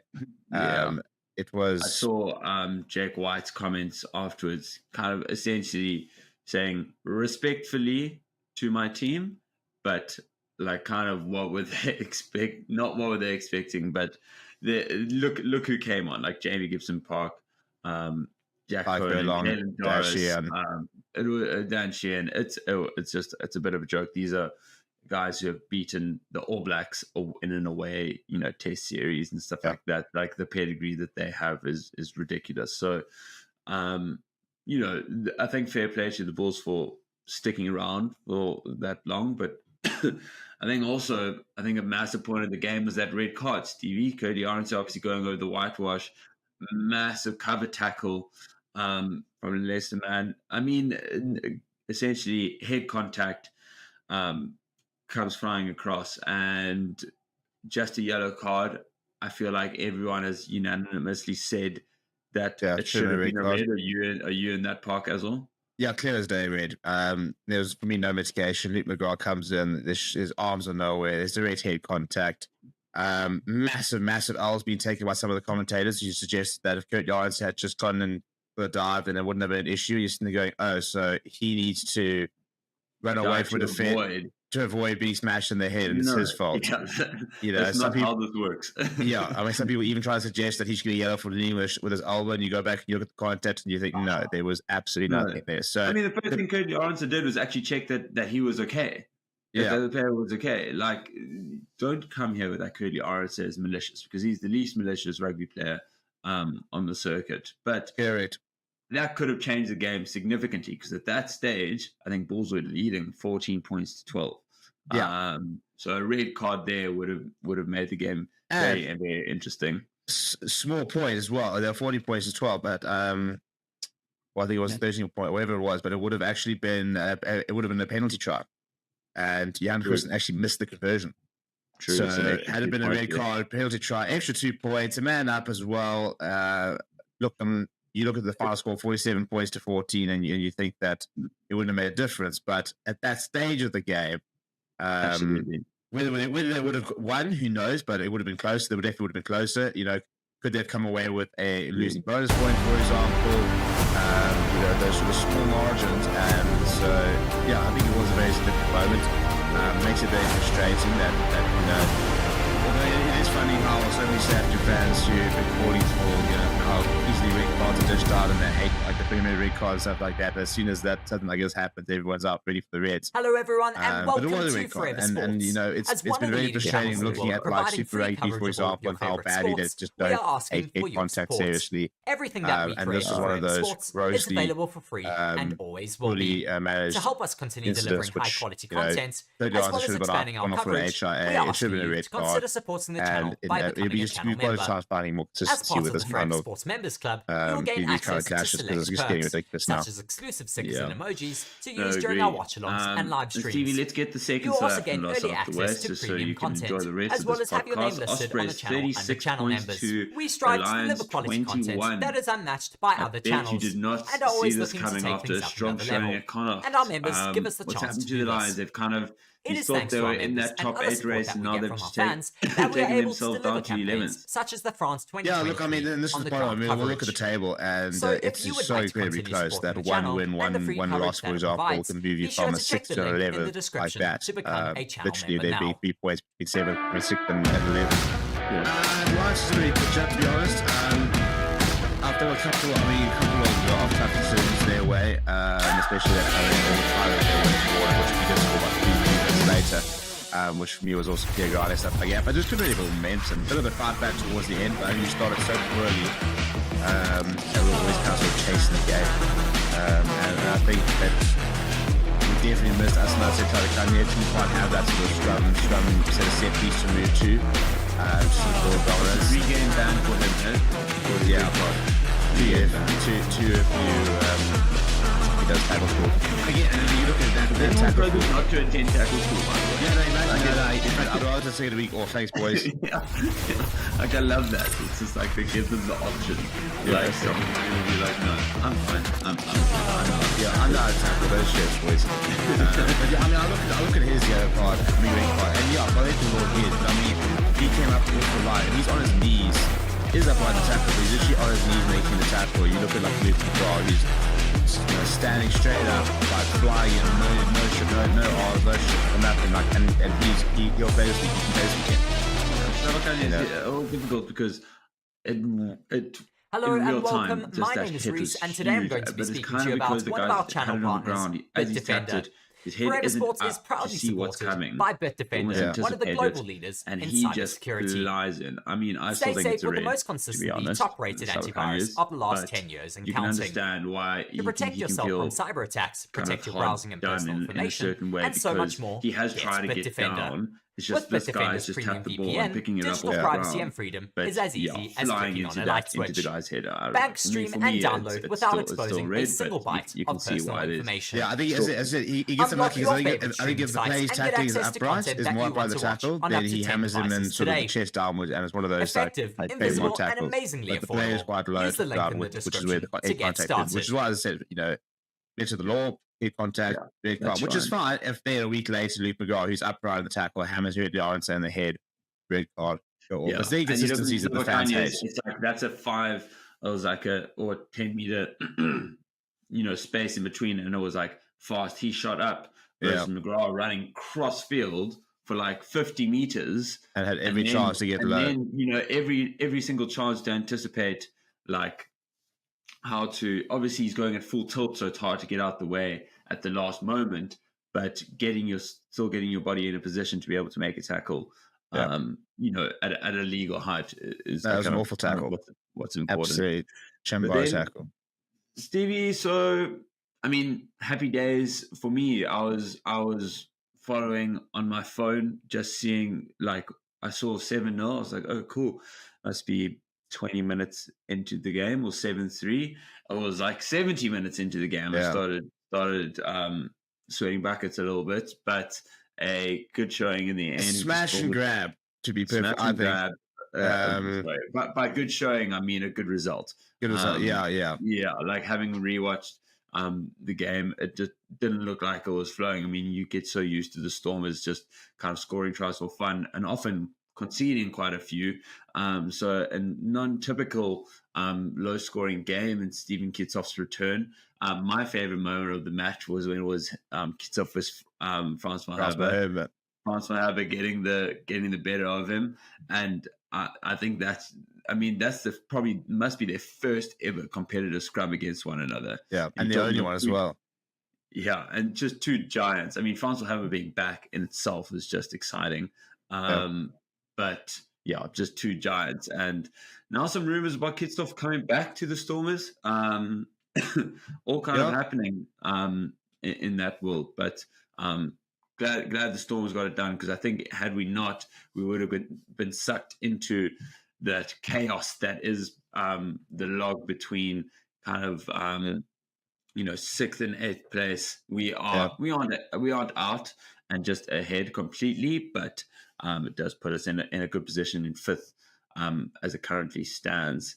And then one thing I will say about the game, though, as I think as a Stormers fan, I don't think I'll be madly confident again of silverware this season. I think that game at home, for example, against a struggling Ulster, first half completely outplayed. Ulster so inaccurate with finishing off their chances, had all the dominance, all the opportunities, and I think had they managed to score once or twice more in the first half, I don't think I would have seen the Stormers coming back. So a big result, but I think even John Dobson saying that things are just not kicking into gear. So we'll talk a little bit about the fixtures this weekend, but I think the Stormers are not quite in the space where they want to be. It's a team that makes a lot of mistakes. They have moments of that the clinical team of 2-3 or last year before. And we are back for the second half. A huge half rugby incoming for the Stormers, who lead La Rochelle 13 points to 0. La Rochelle, however, playing with the wind this half, and we'll wait to see how pivotal that might prove to be. Good restart there. Damien Williamson underneath, right against the touchline, ball back in sight, netting for sheer. Nice start from the Stormers, who lost Dion Free on the cusp of half time, and looked like pretty bad knee injury to him. So thoughts to him, and hopefully, fingers crossed, not too serious.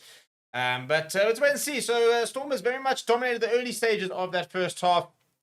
La Rochelle, from a momentum point of view, wrestled a lot of it back, but hasn't really reflected on the scoreboard just yet. They remain scoreless, and long may that continue if you're a Stormers fan. It's a good take there under the high ball there from Bryce June. They are, however, playing against the wind this half, are the Stormers. So, opportunity for La Rochelle to try and make that count. But it's a good tackle coming on Will Skelton. I think the benches will play a big part in this game to come. And available for the Kerbalo, who's going to go to the boot there. I think you expect to see him do quite a lot of kicking with the wind behind them. Just at high in the air, that'll be swirling around. Comes back on the Stormers' side. No, it's a great intervention there. Judical Conqueror gets in there. Now, watch it, pops it up to Hastway, goes short to Will Skelton. Great offload to Antonio. Oh, the offload's there, but Evan Roos now jumping in there, intercepting it from Antonio and doing very, very well as well. Warwick goes to the boot, and that needs to stay in field. Will stay in field. It will bounce as well. And Ben Loader, who's onto the park, by the way, after this. Put a lot of pressure on Bryce Julian, and Julian does get the kick away, and it will be into touch. A decent kick in the end from Bryce Julian. Good chase that from Ben Loader. We'll have a look and see what the replacements are. So it looks like Loader is on for, I think, Hartzenberg. I'm pretty sure I saw Leon and Zass there. Hashira Daimani, Moss Jensen both on for Dion Free and Ben Jason Dixon. And no, that's Hartzenberg on the right hand side. That says Leon Zass made way for Ben Loader, a player who John Dobson reckons is made for international rugby.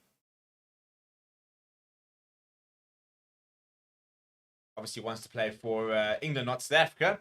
But John Dobson reckons that if he wants to play for South Africa and qualify for South Africa, he reckons to be around that setup in the next few years. That's how highly they rate him. Right, a little chip over the top here from Moni Liebach.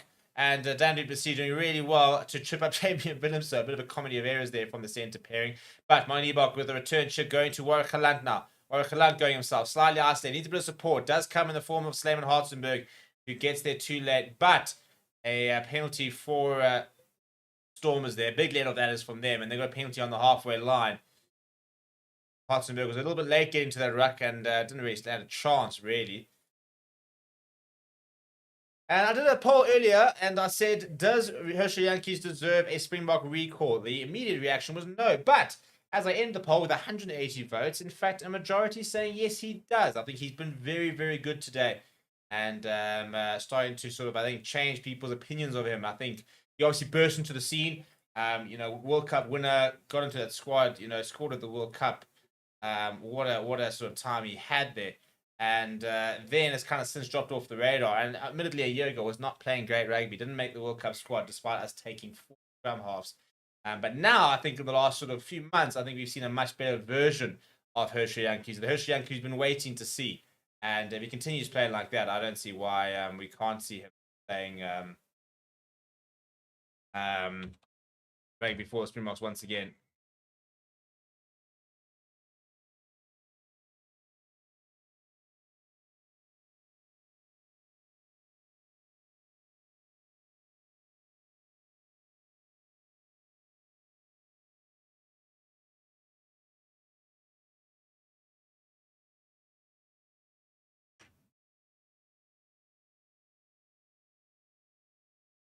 Now, if you're watching, by the way, and you thought you recognized the coach on the screen there for La Rochelle, penalty for the Stormers, by the way, inside of 22, opportunity for them to make it 16. No, surely they have to take it. If you're looking at someone and thinking maybe that guy looks a little bit familiar, he does indeed. It's Guthrie Steenkamp, who is the scrum coach of La Rochelle. So he played a bit of rugby over there in France, and is part of Ronan O'Gara's coaching team. 42 years old, grew up in Paul. A bit of a homecoming for him. Never actually played though for the Western Province nor the Stormers. Played for the Cats originally, and then made the move across the X-Gate to the Bulls. He also played some time in Toulouse and Stade Francais, playing 8 years in France. Came through the cheetah system actually, initially as a youngster before making the move to the Cats. So an interesting career path really, when you think he was born and raised in Paul, then went on to play for the Cheetahs, the Cats, the Bulls, making the move to France. Now no issue there for Mike Liebach as Stormers extend their lead 5 minutes into the second half. As important now that they just control the game, control the score, but keep it ticking over. You've got the lead now. You're more than 2 converted tries ahead. So it's about now just ticking that scoreboard over and just keeping the intensity up.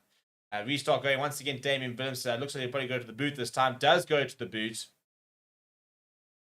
And we'll find a clearance. Not maybe the best of clearance. You can see, I think, he's a bit frustrated with himself. Would like to have found a bit more distance.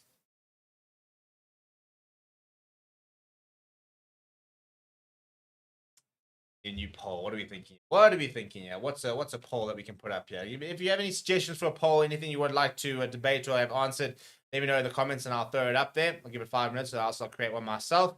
Hastaway going short to Teddy. Good tackle there coming from Dan Duplessis. Liebach could show up quite quickly, and that's nice momentum. But that's a great tackle. Chio Daimoni, Joseph Dwyer doing the bulk of the work, hammering back his opposite number, Tola Latu. Good physicality being shown here by Stormers now. Late, show and go, wrapped up by Moni Liebach. Slow boy there for Currie. Popping up to Delane. Currie. Out to the left-hand side. Hastaway goes pretty flat. Good tackle that on Tululatu. Penalty advantage there for the Stormers. I think it's Evan Lewis has come through illegally. Currie offloading to... it's a good tackle coming on Louis Penverne. There's still penalty advantage as well. Scarlett gets through. Gets the offload away as well to see a Tenny. Great tackle that. Important tackle that from Joseph Dwyer. They'll go back for the initial penalty. I think it was Evan Lewis who conceded it. Side entry is the call, and it's against Evan Lewis. Right in front of the poles, but La Rochelle being 16 points behind have to really go for the corner. Can't really afford to go for the points. He makes to say, Steve, is the win against the Stormers? Yeah, I think it is. From what I was looking at in the first half, it does look like they are now playing against the wind. You watch that ball there, and that just keep going. Whereas earlier on, you were seeing the ball being pushed back. Joseph Dwyer threw it and actually went. You can see the wind taking it. So yeah, if the wind's still blowing the same direction, then the Stormers are playing against the wind this half. So it's going to make things tricky. It's a good kick there, and that's very much a kick. That's wind behind you.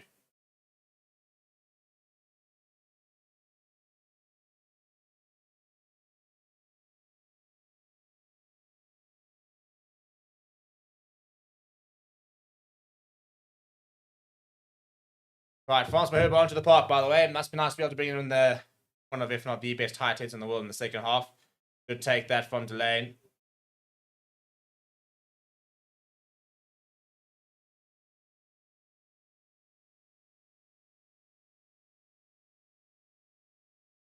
Give and go there from Currie. Penalty advantage for La Rochelle. Gregory Aldred assessing his options. And pops up to Antonio. Offloads to his hooker. Latu. Give and go here from Gregory Aldred. Aldred accepts the first tackle. 5 meters out here, La Rochelle. Good ball, looking for a quick ball there. Won't get it. Goes to Delane. Good tackle on him. Now Will Skelton inside ball to Penverne. That's actually Latu. But Botia, just short. Much better this from La Rochelle. They're on the doorstep. Now, Antonio, Ruben van Heerden. Very, very good work from him. Antonio with a man behind him is an incredibly difficult player to stop. Currie looking at his options. Pops it up to Penverne. And I think that's been held up. They'll go back for the penalty advantage here. Hey, Dixon saying, how bad are the Lions going to lose there? Well, we have their round 16 game later. We have effectively sent our B team. So Nana Humble's actually watching the Bulls today. If anybody wants to know how seriously the Lions are taking Nathan's clash. Yeah, I'm a bit in two minds about it. I can understand. You know, the URC being the focus, you know, wanting to qualify for the playoffs, wanting to get that Champions Cup spot. So yeah, I think it's one of those things where we'll send a weaker side and see how it goes. Send a couple players back here. I mean, if we win, I don't know if that means we then send a couple of other players overseas. That's a try, by the way. I think there's ground in there, and I think it's over the line as well.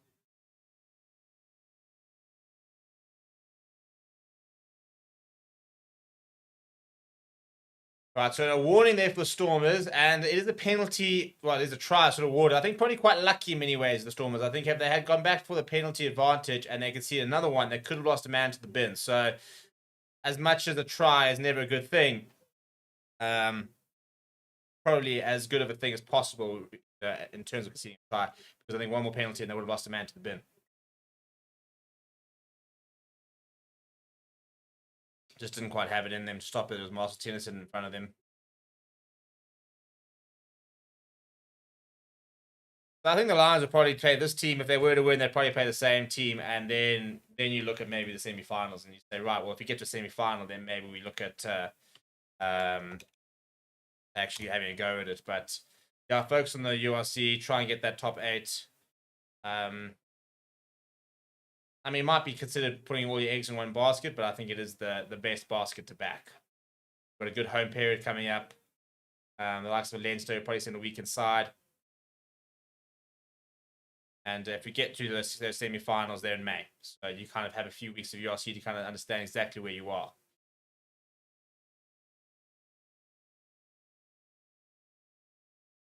Deep as me. If we're in that final on the 24th of May, sheesh, you're going to see Steve and all the lagers over here. All the lagers. Right, so 16 points to 7. And Les Piak has come on for Tolilatu, and Paul Budene has replaced Iltain Delane. So national flavour coming on to, or quality rather. Dual cheap as me. Good work there from Dan DBC stepping inside. Jonathan Dante was absolutely lining him up. And Francois Herbert, his first carry of the day. Good work there from Fridge. Van Heerden now loses the ball in contact. Turnover ball here for La Rochelle. And Siateni stepping on the inside, making a few yards. Still going. Look at try to hold him up as Siateni's actually off the ground. Don't know if Matthew Carly has called him more there. Did call him more, so they're going to go back for the initial knock-on from the Stormers. Will be a La Rochelle scrum. So 16 points to 7. Just under half an hour to play.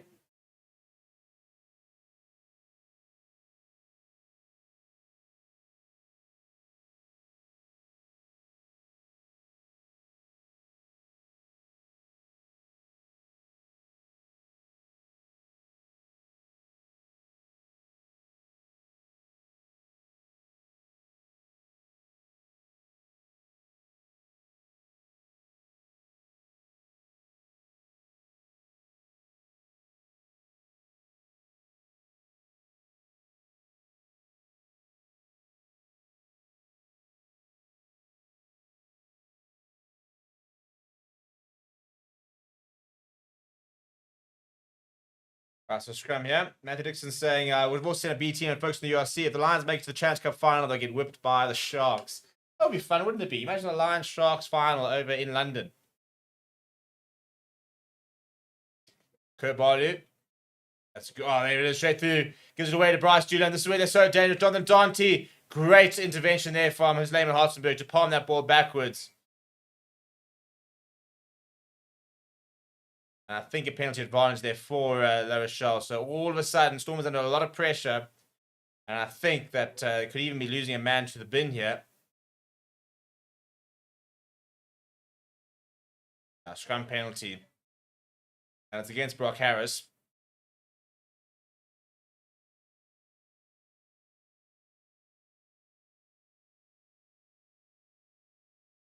Totally getting one. Oh, I'll tell you what.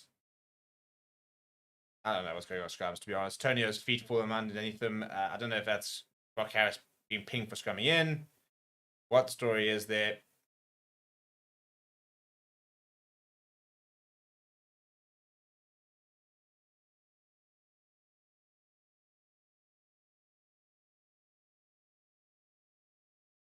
I think the wind's actually swirling. He actually delayed taking that Astor because the wind suddenly was against him. But you can see by the time he kicked it, it was definitely behind him. So a bit of a swirling wind here, which doesn't make life easy for either side. But La Rochelle, all of a sudden, with a bit of momentum here. Good take there. Gregory Aldred popping up, going short here. Big hit there coming from Will Skelton. Not bad as Jonathan Dante.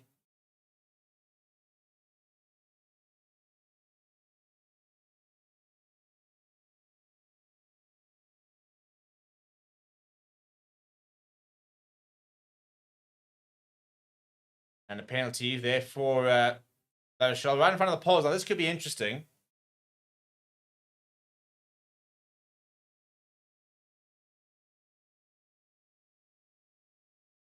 Yeah, I can see a final warning there from Stormers. Next penalty, and somebody's going into the bin.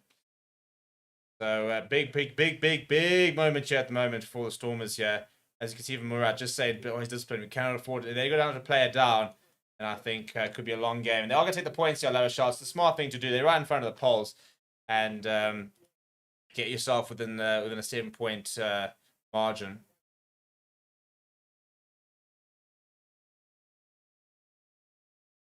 Yeah, so Andrew Hugo Fenter just lazy running there, conceding the penalty. And they do slot it. So La Rochelle now starting to build their way back into the game. They take 3 points and get 16 points to 10. Took them, 45 minutes to get their first points. And they've gotten 10 in less than 10 minutes.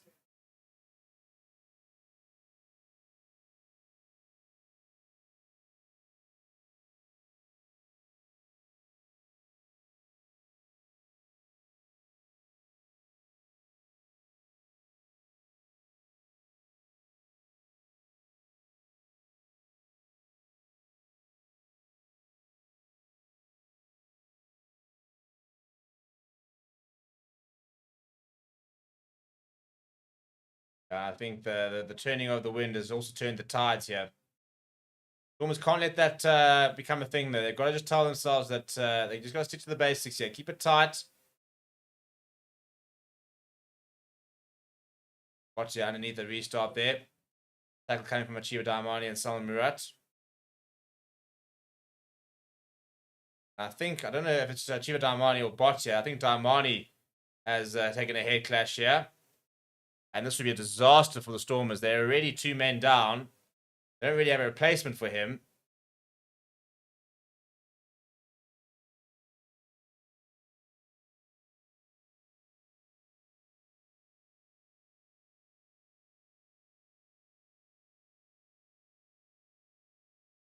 Well, this could be a big disaster here. The obvious move here would have to be to trying to see where's Achiva Daimani.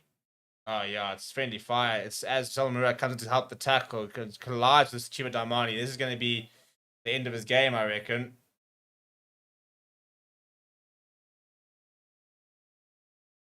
This will see RJ Smith come on, and I imagine you'll see Ruben van Heerden come to the flank. If not, maybe Salman Murat. Oh, and you can just see Salman Murat, Levani Botcha going underneath, and Salman Murat colliding with Achiva Daimani.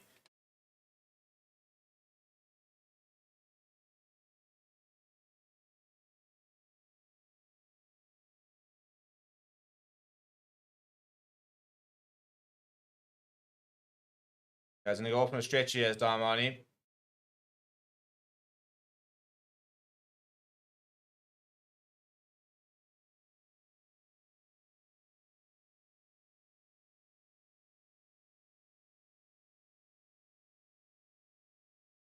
And they've lost 3 loose forwards. I mean, it's bizarre, isn't it? RJ Smith getting some final instructions from Dion Currie. Right, interesting to see what will happen here. My guess would be Ruben van Heerden goes to the flank. RJ Smith, I think, will probably join Salman Murat in the scrum. My guess, but we'll have to wait and see when we get that first scrum. But they've lost a lot of pace there between Dion Currie and Achiva Daimani. Busy looking at what's happened. So the only 2 teams so far who have booked their spots in the quarterfinals are the Bulls and Harlequins. They will wait to see what happens between Bordeaux and Saracens in the case of Harlequins and Northampton Munster in the case of the Bulls. Winner of this game will take on whoever wins between Leinster and Leicester. That game kicking off at 9 o'clock tonight. Should be an absolute cracker. Yeah, Leicester, a lot of South Africans in their side, but that Leinster side is just childishly good.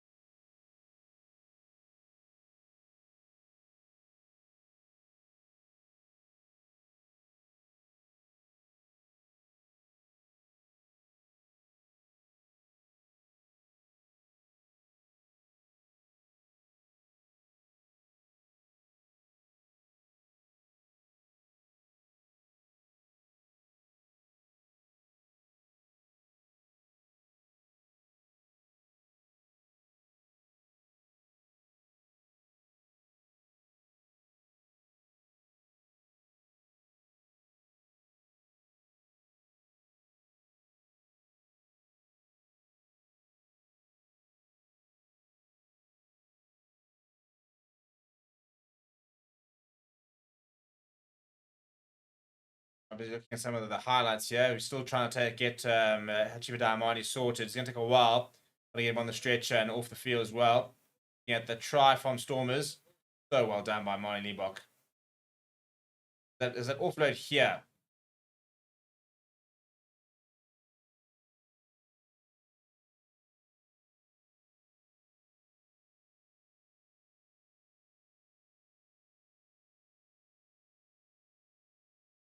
Yankees there finishing off that try.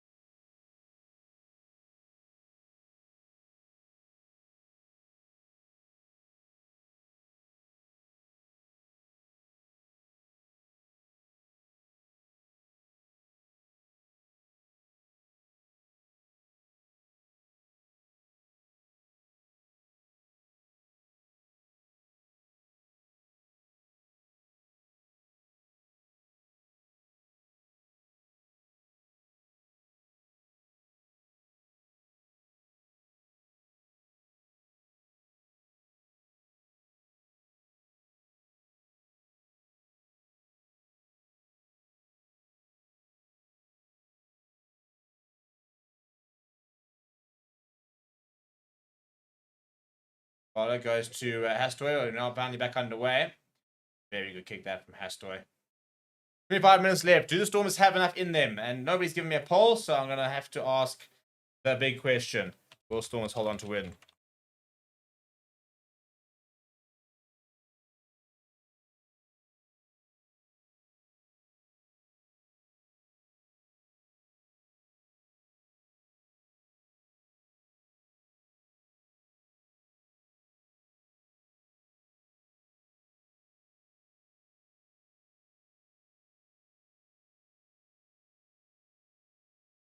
Kick there from Hershey Yankees. That's a great kick from Hershey Yankees. Just when things were starting to turn and La Rochelle building some momentum, Hershey Yankees has put in a pinpoint kick to drive them back inside their own 22. That's really good work from the scrum half. They've absorbed so much pressure recently, and for him to be able to sort of dab that kick in, just force them back behind, keep them inside their own half, and just sort of stunt the momentum a little bit. It's really good work from the young scrum half.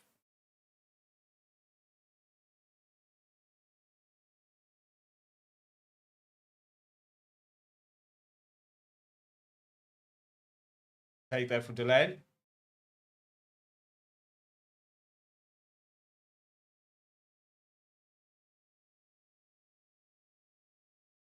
Eventually available curve baller, taking quite a long time though. The scrum ball's not coming out there, but Rochelle taking it in, so no turnover ball.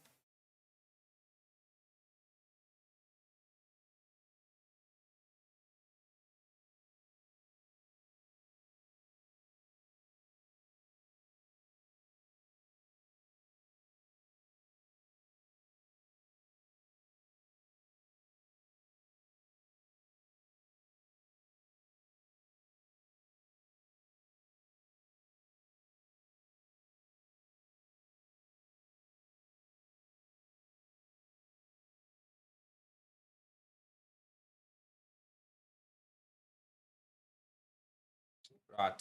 So 2 scrum penalties succeeded by Rochelle, just the 1 from the Stormers so far.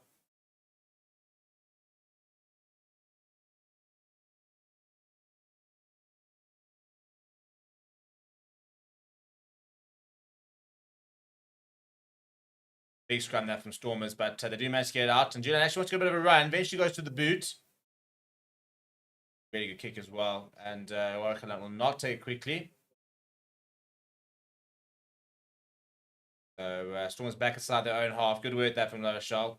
Very nice exit there from Bryce Doolan. Busy today.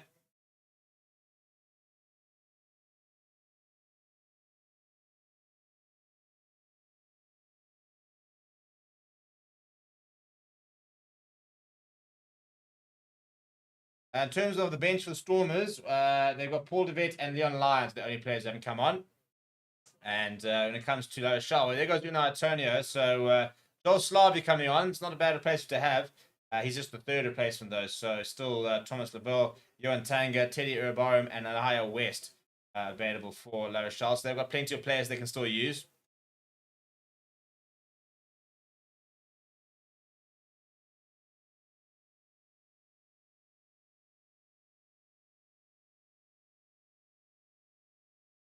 Oh, that's horrible for movement here. Straight through his hands. Turnover ball here for La Rochelle. Gregory Aldred offloading to Botia. This is good hands. Dante. Stiatini. Goes and goes himself. Gets back up and has another go. Good work there from Damien Willemser. The 22, La Rochelle go. First carry, that's a big hit there coming on for Kadori, who's also must have just come on. Now Slavy, the big boys getting involved. Dante.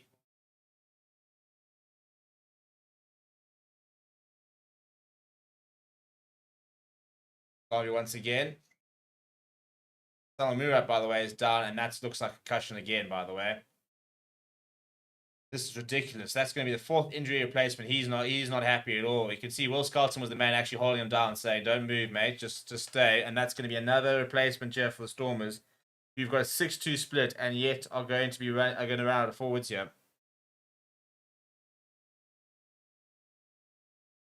The head on the wrong side there, hasn't really moved. Eventually manages to turn around. Head on the wrong side. Terrible technique there. Lies with Will Skelton's knee.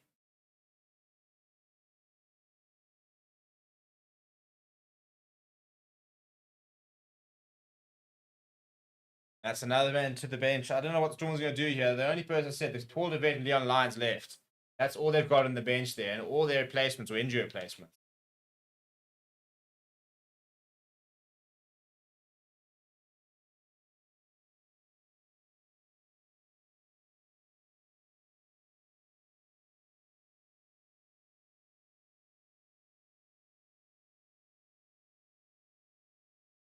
I mean, the good news is they've got 2 locks. So Aldrich Smith will go into lock. So they just need somebody effective to play a flank. And Dion Free is literally on call to Rito Klongeni.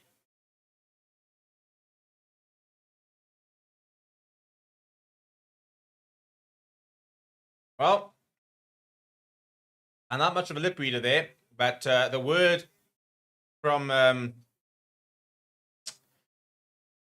well, this is interesting. The word there from the Solomon Murat was, "I'm fine," but he's going to go for an HIA. He has to go for an HIA.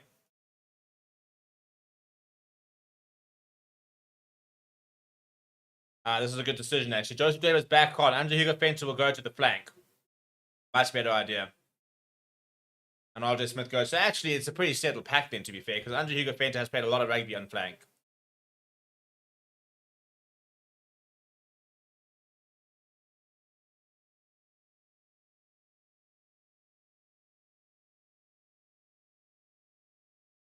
In many ways, they've actually just become more balanced with that injury than they were before. Ironically.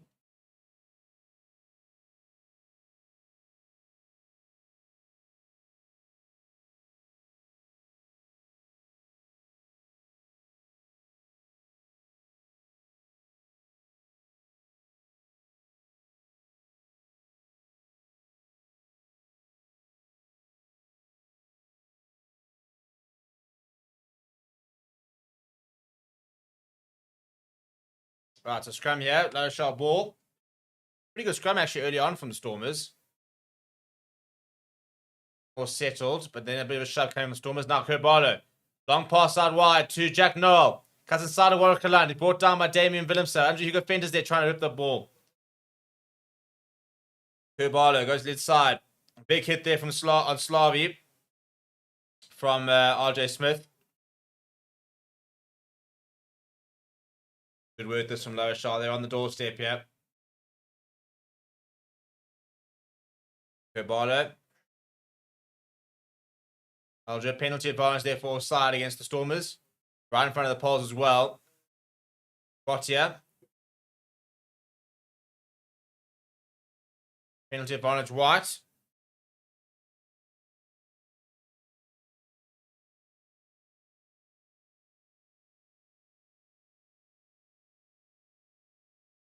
Botia looking for options.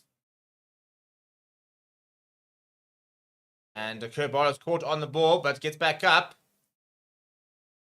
Stormers almost guilty of switching off there. Now they're going to go back for the penalty advantage. And I think we're about to see a yellow card here, by the way.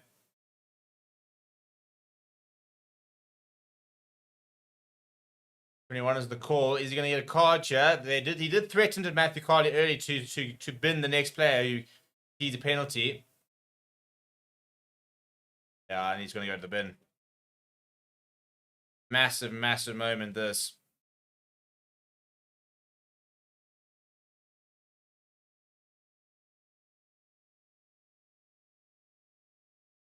All right, so this is going bad worse than the Stormers. Not only have they lost all these players to injury, but Marcel Tennyson's going to spend 10 minutes in the bin. This could be a defining moment in the game here. Not sure how the Stormers managed to cope here.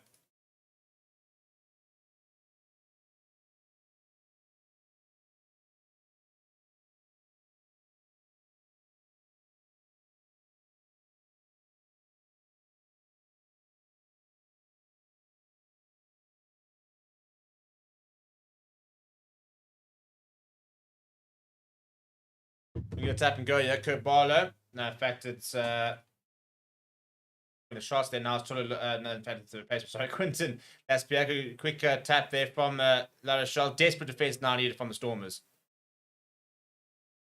What's here? Just short. Just short. Good defensive from the Stormers. And then standing a bit too far back. And I think that's... Oh, there's Gregory Aldred. He's too good. He's too quick. Too quick. And it's right next to the poles. So the conversion should be good. And La Rochelle, the second half, with the wind, are flying. Kick to come.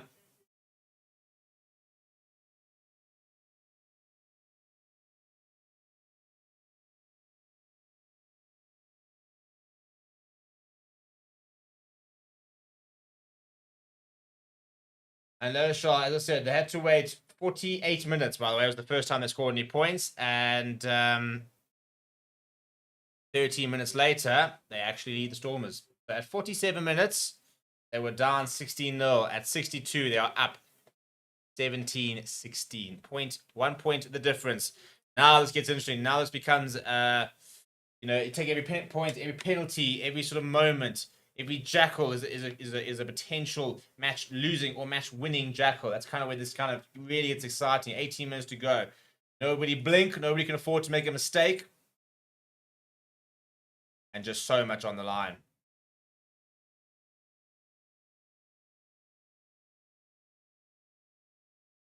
And our Stormers will chase the game with a man down.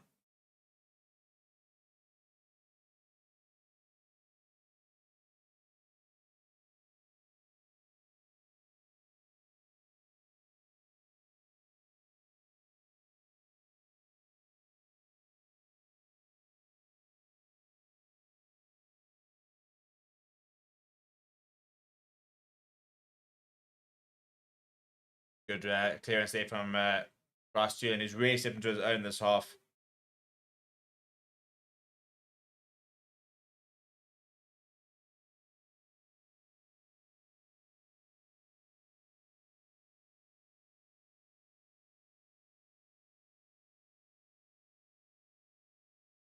That's quite a beard on the assistant referee, by the way. Good on you, mate.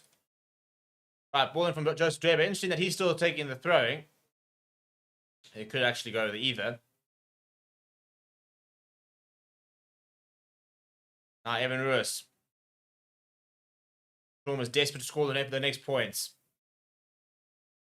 Go to the top for Marnie Liebach.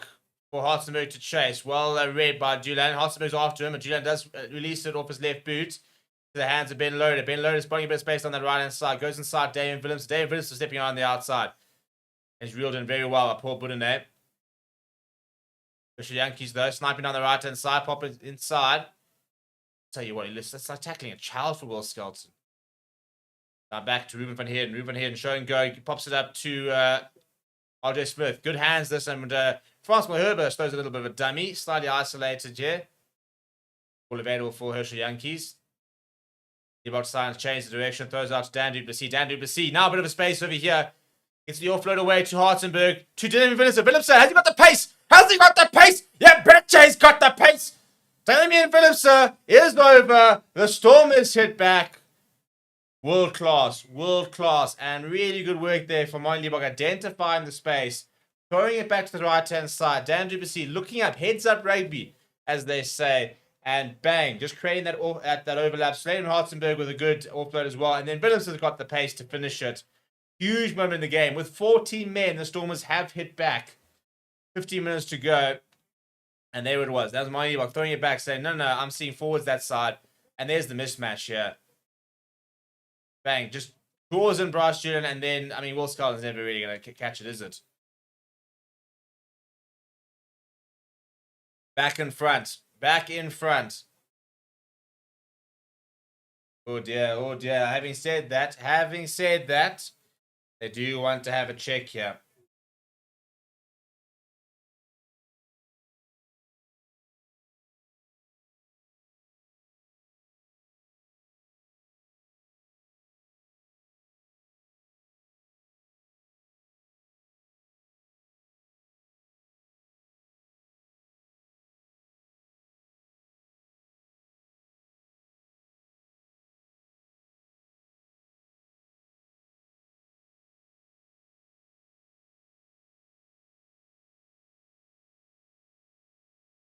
Oh dear. And it's the man I've been praising all game. Hershey Yankees has knocked it on.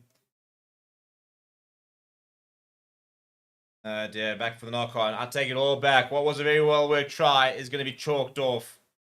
Massive moment in the game.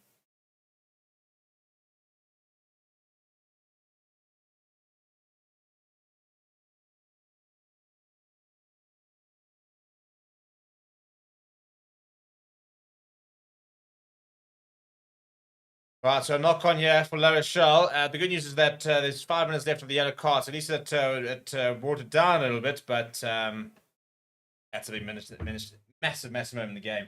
So it's typical, they always need to make sure 100% sure when an SS. That's just so conspiracy theorist. What was there to check for the La Rochelle try? I mean, it was very clearly a try. They did check it, and it was a try. So they did check to make 100% sure. Didn't check the first try from Storm. So there's been 3 tries, they checked 2. 1 for Stormers, 1 for La Rochelle. I don't think it's that conspiracy theory. I must admit, I wondered about that. It initially looked like a bit of a fumble. I thought that he managed to not use contact with the ball from Hershey Yankees. But that is a pretty clear knock-on. So 16.7 is how it remains. Huge scrum that from La Rochelle. Penalty advantage for them as well. Kurbalo wants to go himself. Inside ball is left behind by Gregory Aldred. And they'll go back for the penalty.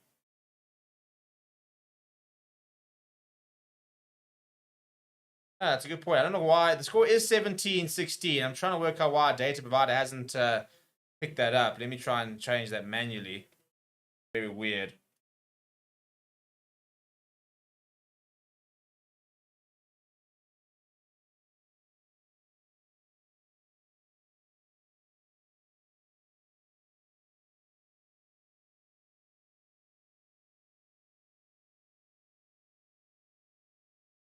Very weird. Hopefully that'll update soon. So the point score is 17-16. So La Rochelle are currently ahead. Now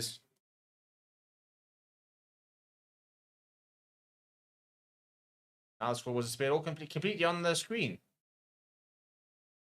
And it's back. Now it is back. Running more there. And another penalty advantage there for La Rochelle. Good rip in the tackle there for Marty Liebach, but there was a penalty advantage. They'll go back for the penalty. They'll be able to edge it further. And you just kind of feel the game slipping away from Stormers.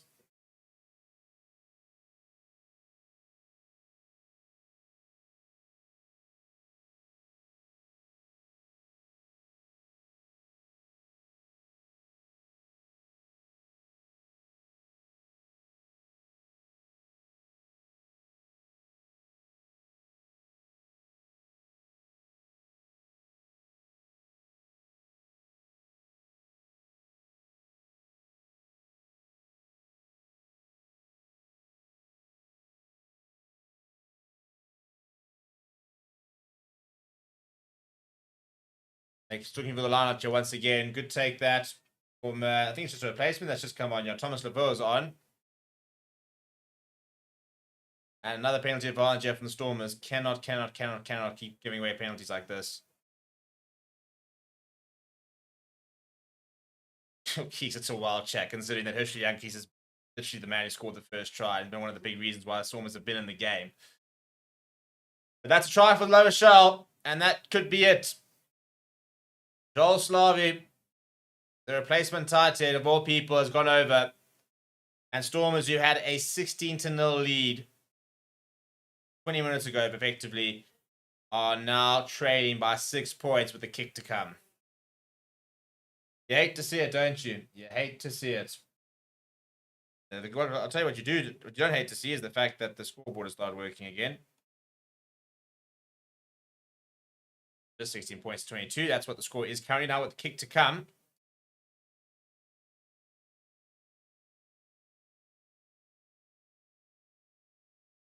I think Sloppy's a bit harsh. To be honest, he made a mistake in that ruck, but I think he's been superb today. I mean, everyone's made mistakes. Everyone's made mistakes throughout the game. You know, it's a small microcosm, and it's just a mistake at the wrong time, really. The referee had picked it up immediately. It would have been frustrating, but one of those things. The fact of the matter is that we compound the mistake because they had scored a try. But the kick is missed from Hastoy, which is a big moment because it does mean that a converted try would take Stormers back to ahead. Yeah, I mean, I think we do have better lines. I'm not going to disagree with you there, but I do think that he's playing rugby that's good enough to get him back in the mix. But yeah, look, one of those things. One of those things. Oh, we'll have to wait and see. Right, 11 minutes to go, and Leon Lyons is onto the park for Brock Harris. They go short chat as Marty Liebach, and Dylan Lace comes away with it. Darren saying, how do you bottle a 16-0 lead? Well, these are the questions, to be fair.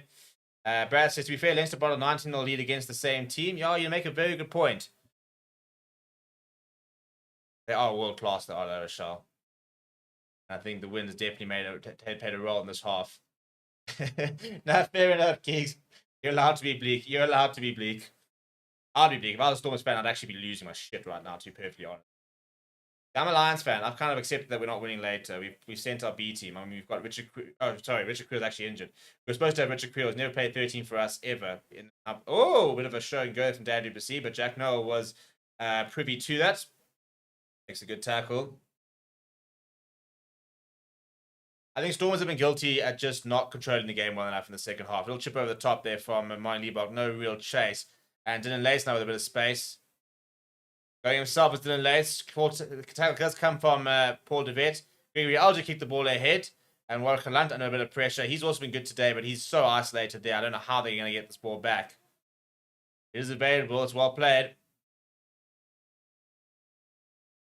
RJ Smith. Look, Stormers kicked a last-minute conversion to beat La Rochelle last time. So, game is far from over. That's a great pass from Damien Williamson. Going to Ben Loader out on the wing there. Looking to build from deep here are the Stormers. Leon Lyons, little step inside from the big loose head. Now Liebach. Joseph Dweber running it hard and straight. Gregory Alger brings him down. Holding his throat. I'm not sure if he's trying to buy a penalty there. Penalty to the Stormers, though. So, there's yet life in the game as we go into the last 8 minutes. Geek says, Dan Duplessis is a great player. Whether he could ever step up from the UFC level is debatable, but great value. I think he's got Springbok written all over him. As Master Tennyson returns, I think Dan Duplessis should be on the Springbok radar, and I think if he was playing for another team and playing more regularly, I think he would be. I think if I was the Lions, I've always said, even back when Lucas Pretorius was there, I said, really get Dan Duplessis involved. He's a fantastic player. Looking to see a bit of foul play potentially for Joseph Dweber's Davis Alba into the neck of Gregory Aldrich. One of those things that South Africans will tell you that you won't see the replay in France, but you probably wouldn't. Okay. Okay, saying the Stormers have had all the injuries in this game. Hopefully it isn't bad injuries. Yeah, it's a good point. Stormers have been unlucky there. They've had 4 injury forced changes. They've lost 3 loose forwards. They've lost the lock and Samuel Murat, and that penalty is not going to be reversed here, by the way. Gregory Aldrich also okay to continue. So a penalty here for Stormers as they go into the last 8 minutes of the game here. Ebok against the win needs to find a good kick here. But as I said, they left it late last time to the Stormers. After the hooter had gone, Mani Ebok slotting a brilliant conversion, and he has found touch. Been a bit safe there as Mani Ebok, which is definitely the right play. Against the wind, you almost want to just go vertically.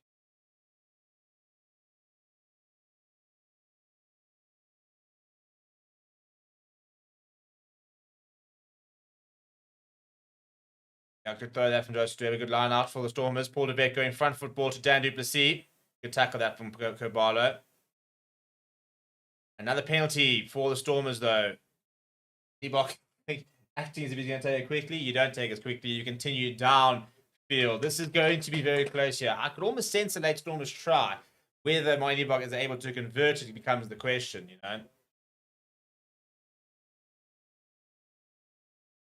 Another good kick from Mani Ebok. They're going further and further down. This is kind of it's just got so many comparisons to the last time these two faced each other. We had Will Skelton with a bit of a handsy with Andre Hugo Fenter, and got the late try, but needed the conversion. Same sort of thing here. A try gets them to 1 point.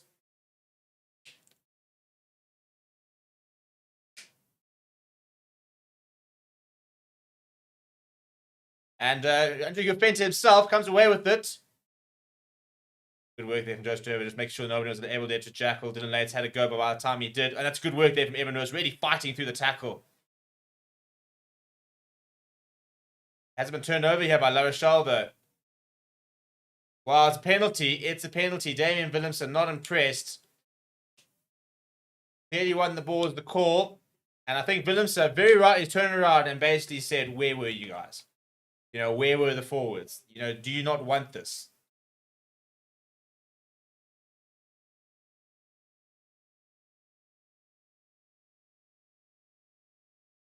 That could be the game. Look, it's still 6 minutes, but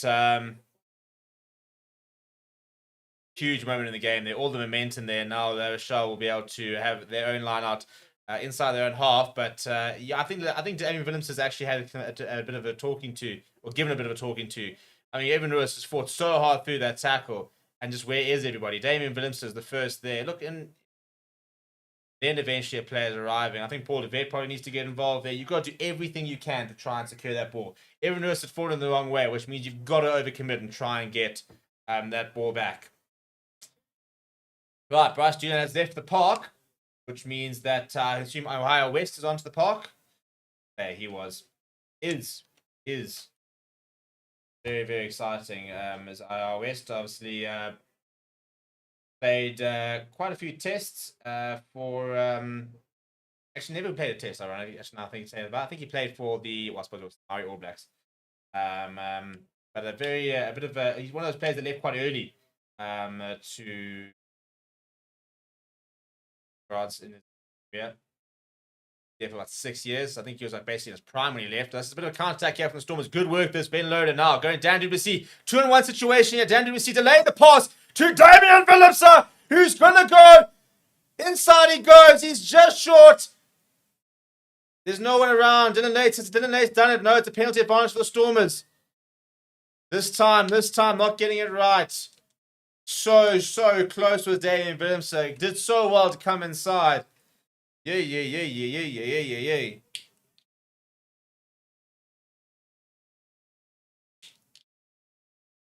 And you can see Damian Willemse. It's so well done by Dan BC, by the way. Just delaying that pass to create the space for Damian Willemse.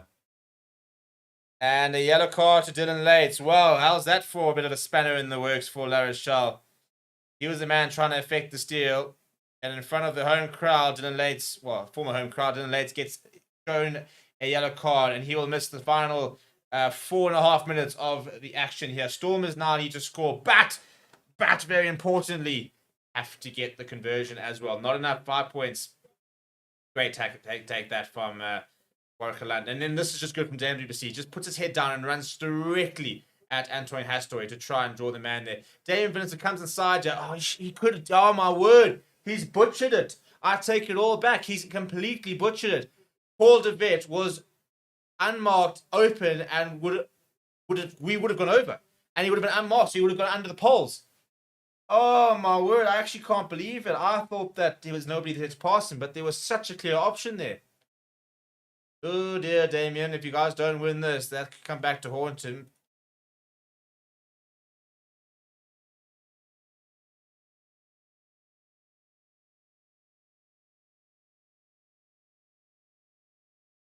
But going for the try, yeah, I think penalty try could be what the Stormers could really be going for, yeah.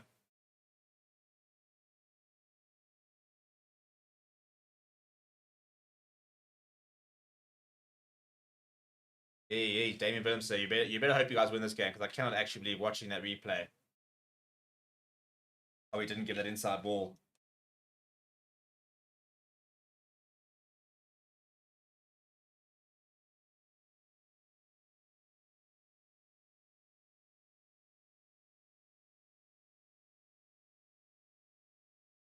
Another reset here.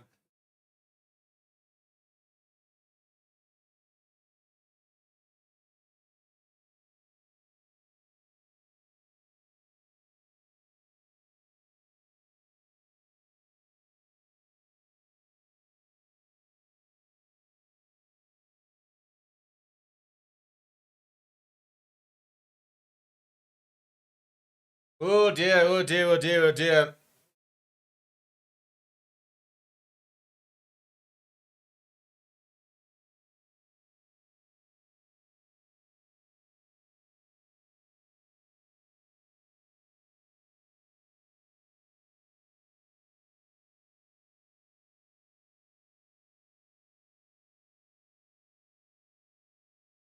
Alright, Paul de Vet. Ball's gone down. And it's available. Penalty advantage there for the Stormers. Evan Roast is short.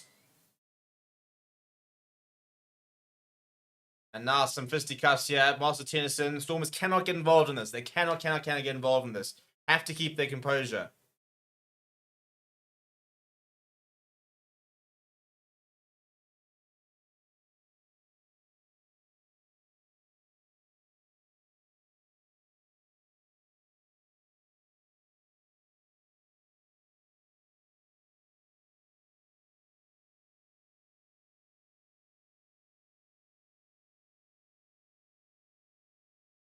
Reset here.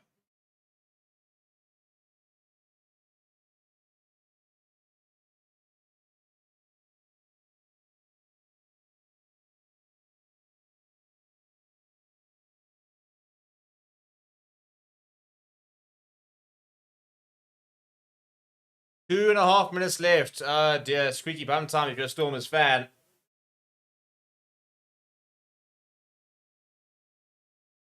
They've had the roll that starts the scrum. I'm surprised they haven't looked at the tap and go. And John Dobson, it's a good thing he's got no hair. I'm fully convinced John Dobson had hair before he started coaching rugby. I actually tweet.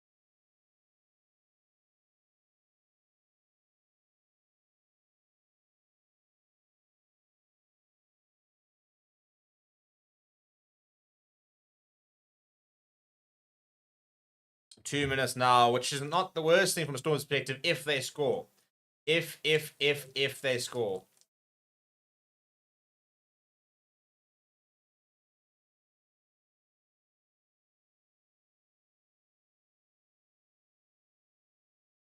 And I think this is one of those things where Leon Lyons needs to understand that he's got a world-class touch on the other side. Leon Lyons just needs to hold. Hold. He just needs to hold Salawi, which is a big ask. But let Francois Herbert work him out. And Matthew Carley's on that side there. You just make the hit. Just be stable on this side. Let Francois Herbert have the better of him. They're not taking the hit here, La Rochelle. Running down the time. Boo starting to echo around the DHL stadium.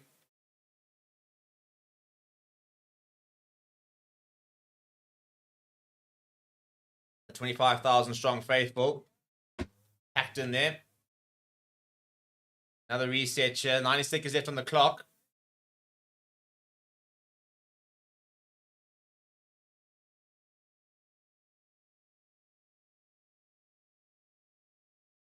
Time is off. Yeah, I see. Joseph Davis telling me, he's saying that they're not taking the hit. He's saying we're ready to go. We're here. Which is good. Which is a good thing to say, actually. Just put in the ear. Just remind them. Just say, listen, you know, they're time wasting. We're ready to go here. They're the ones messing around. Try and win that penalty here. And I'll tell you what, when you look to your right, you've got Amani Liebach, Damian Willems, Warwick Lant, Dan du Plessis, not quite maybe as big of a name, but tell you, a hell of a talent. Right, the ball is set. Francois Herbert desperately trying to find that thing. Now it goes to Dan du Plessis. Ball over the top. And he's got it as Warwick Lant steps back inside. Ball goes to Suleiman Hartenberg. Tackle is the core. Yeah, ball available there for Paul de Beer into the last minute here. Mani Liebach goes to Damian Willems. Damian Willems. So much space for Dan du Plessis out on the wing. Now Evan Ruiz. One mistake here from either side, and that could be the game. Mani Liebach with the cross kick to Hartenberg. Hartenberg is over. And now we wait for the kick. There's the try. The balls of Mani Liebach. I don't know how he walks around, to be honest. To bring out the cross kick so pinpoint as well. That is sensational from Mani Liebach. And now he has to follow it up. Hartenberg, bang. Yeah, he needed to almost dive at the feet of the players just to find any sort of half a yard jab for Mani Liebach. He has managed to come in field. This shouldn't be, in theory, this is a straightforward kick. It's a good 20 meters in field. And now comes the kick. And the time is up, by the way. Oh, I cannot believe it's going to happen again.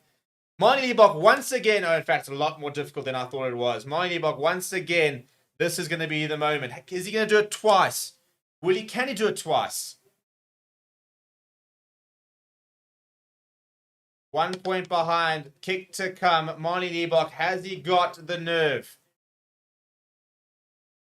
Not an easy kick as well. With the wind as well.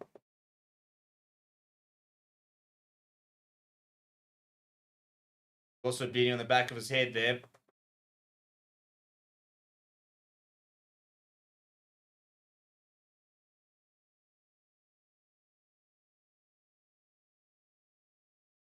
I don't think he's done it.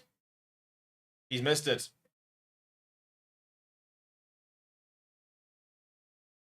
Yeah, he's wide. It's wide. And La Rochelle take it. Yeah, the problem always there with scoring in the end there. And what a clash that was. Mani Liebach can't do it again. He cannot do it again. The Stormers crash out of the Champions Cup.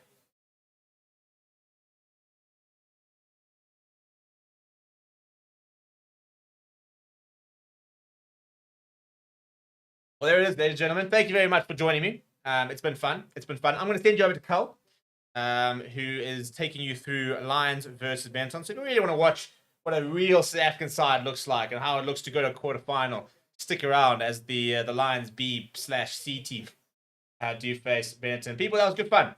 Very good fun. A good game at the end of the day. And for Stormers to push them right towards the end, I think frustrating because they kind of threw away the lead they had. But really tough for Mani Liebach to have that kind of kick right at the end for the win. People, thank you very much. We'll see you guys all next time. Smash like on the video if you are new. Subscribe to the channel and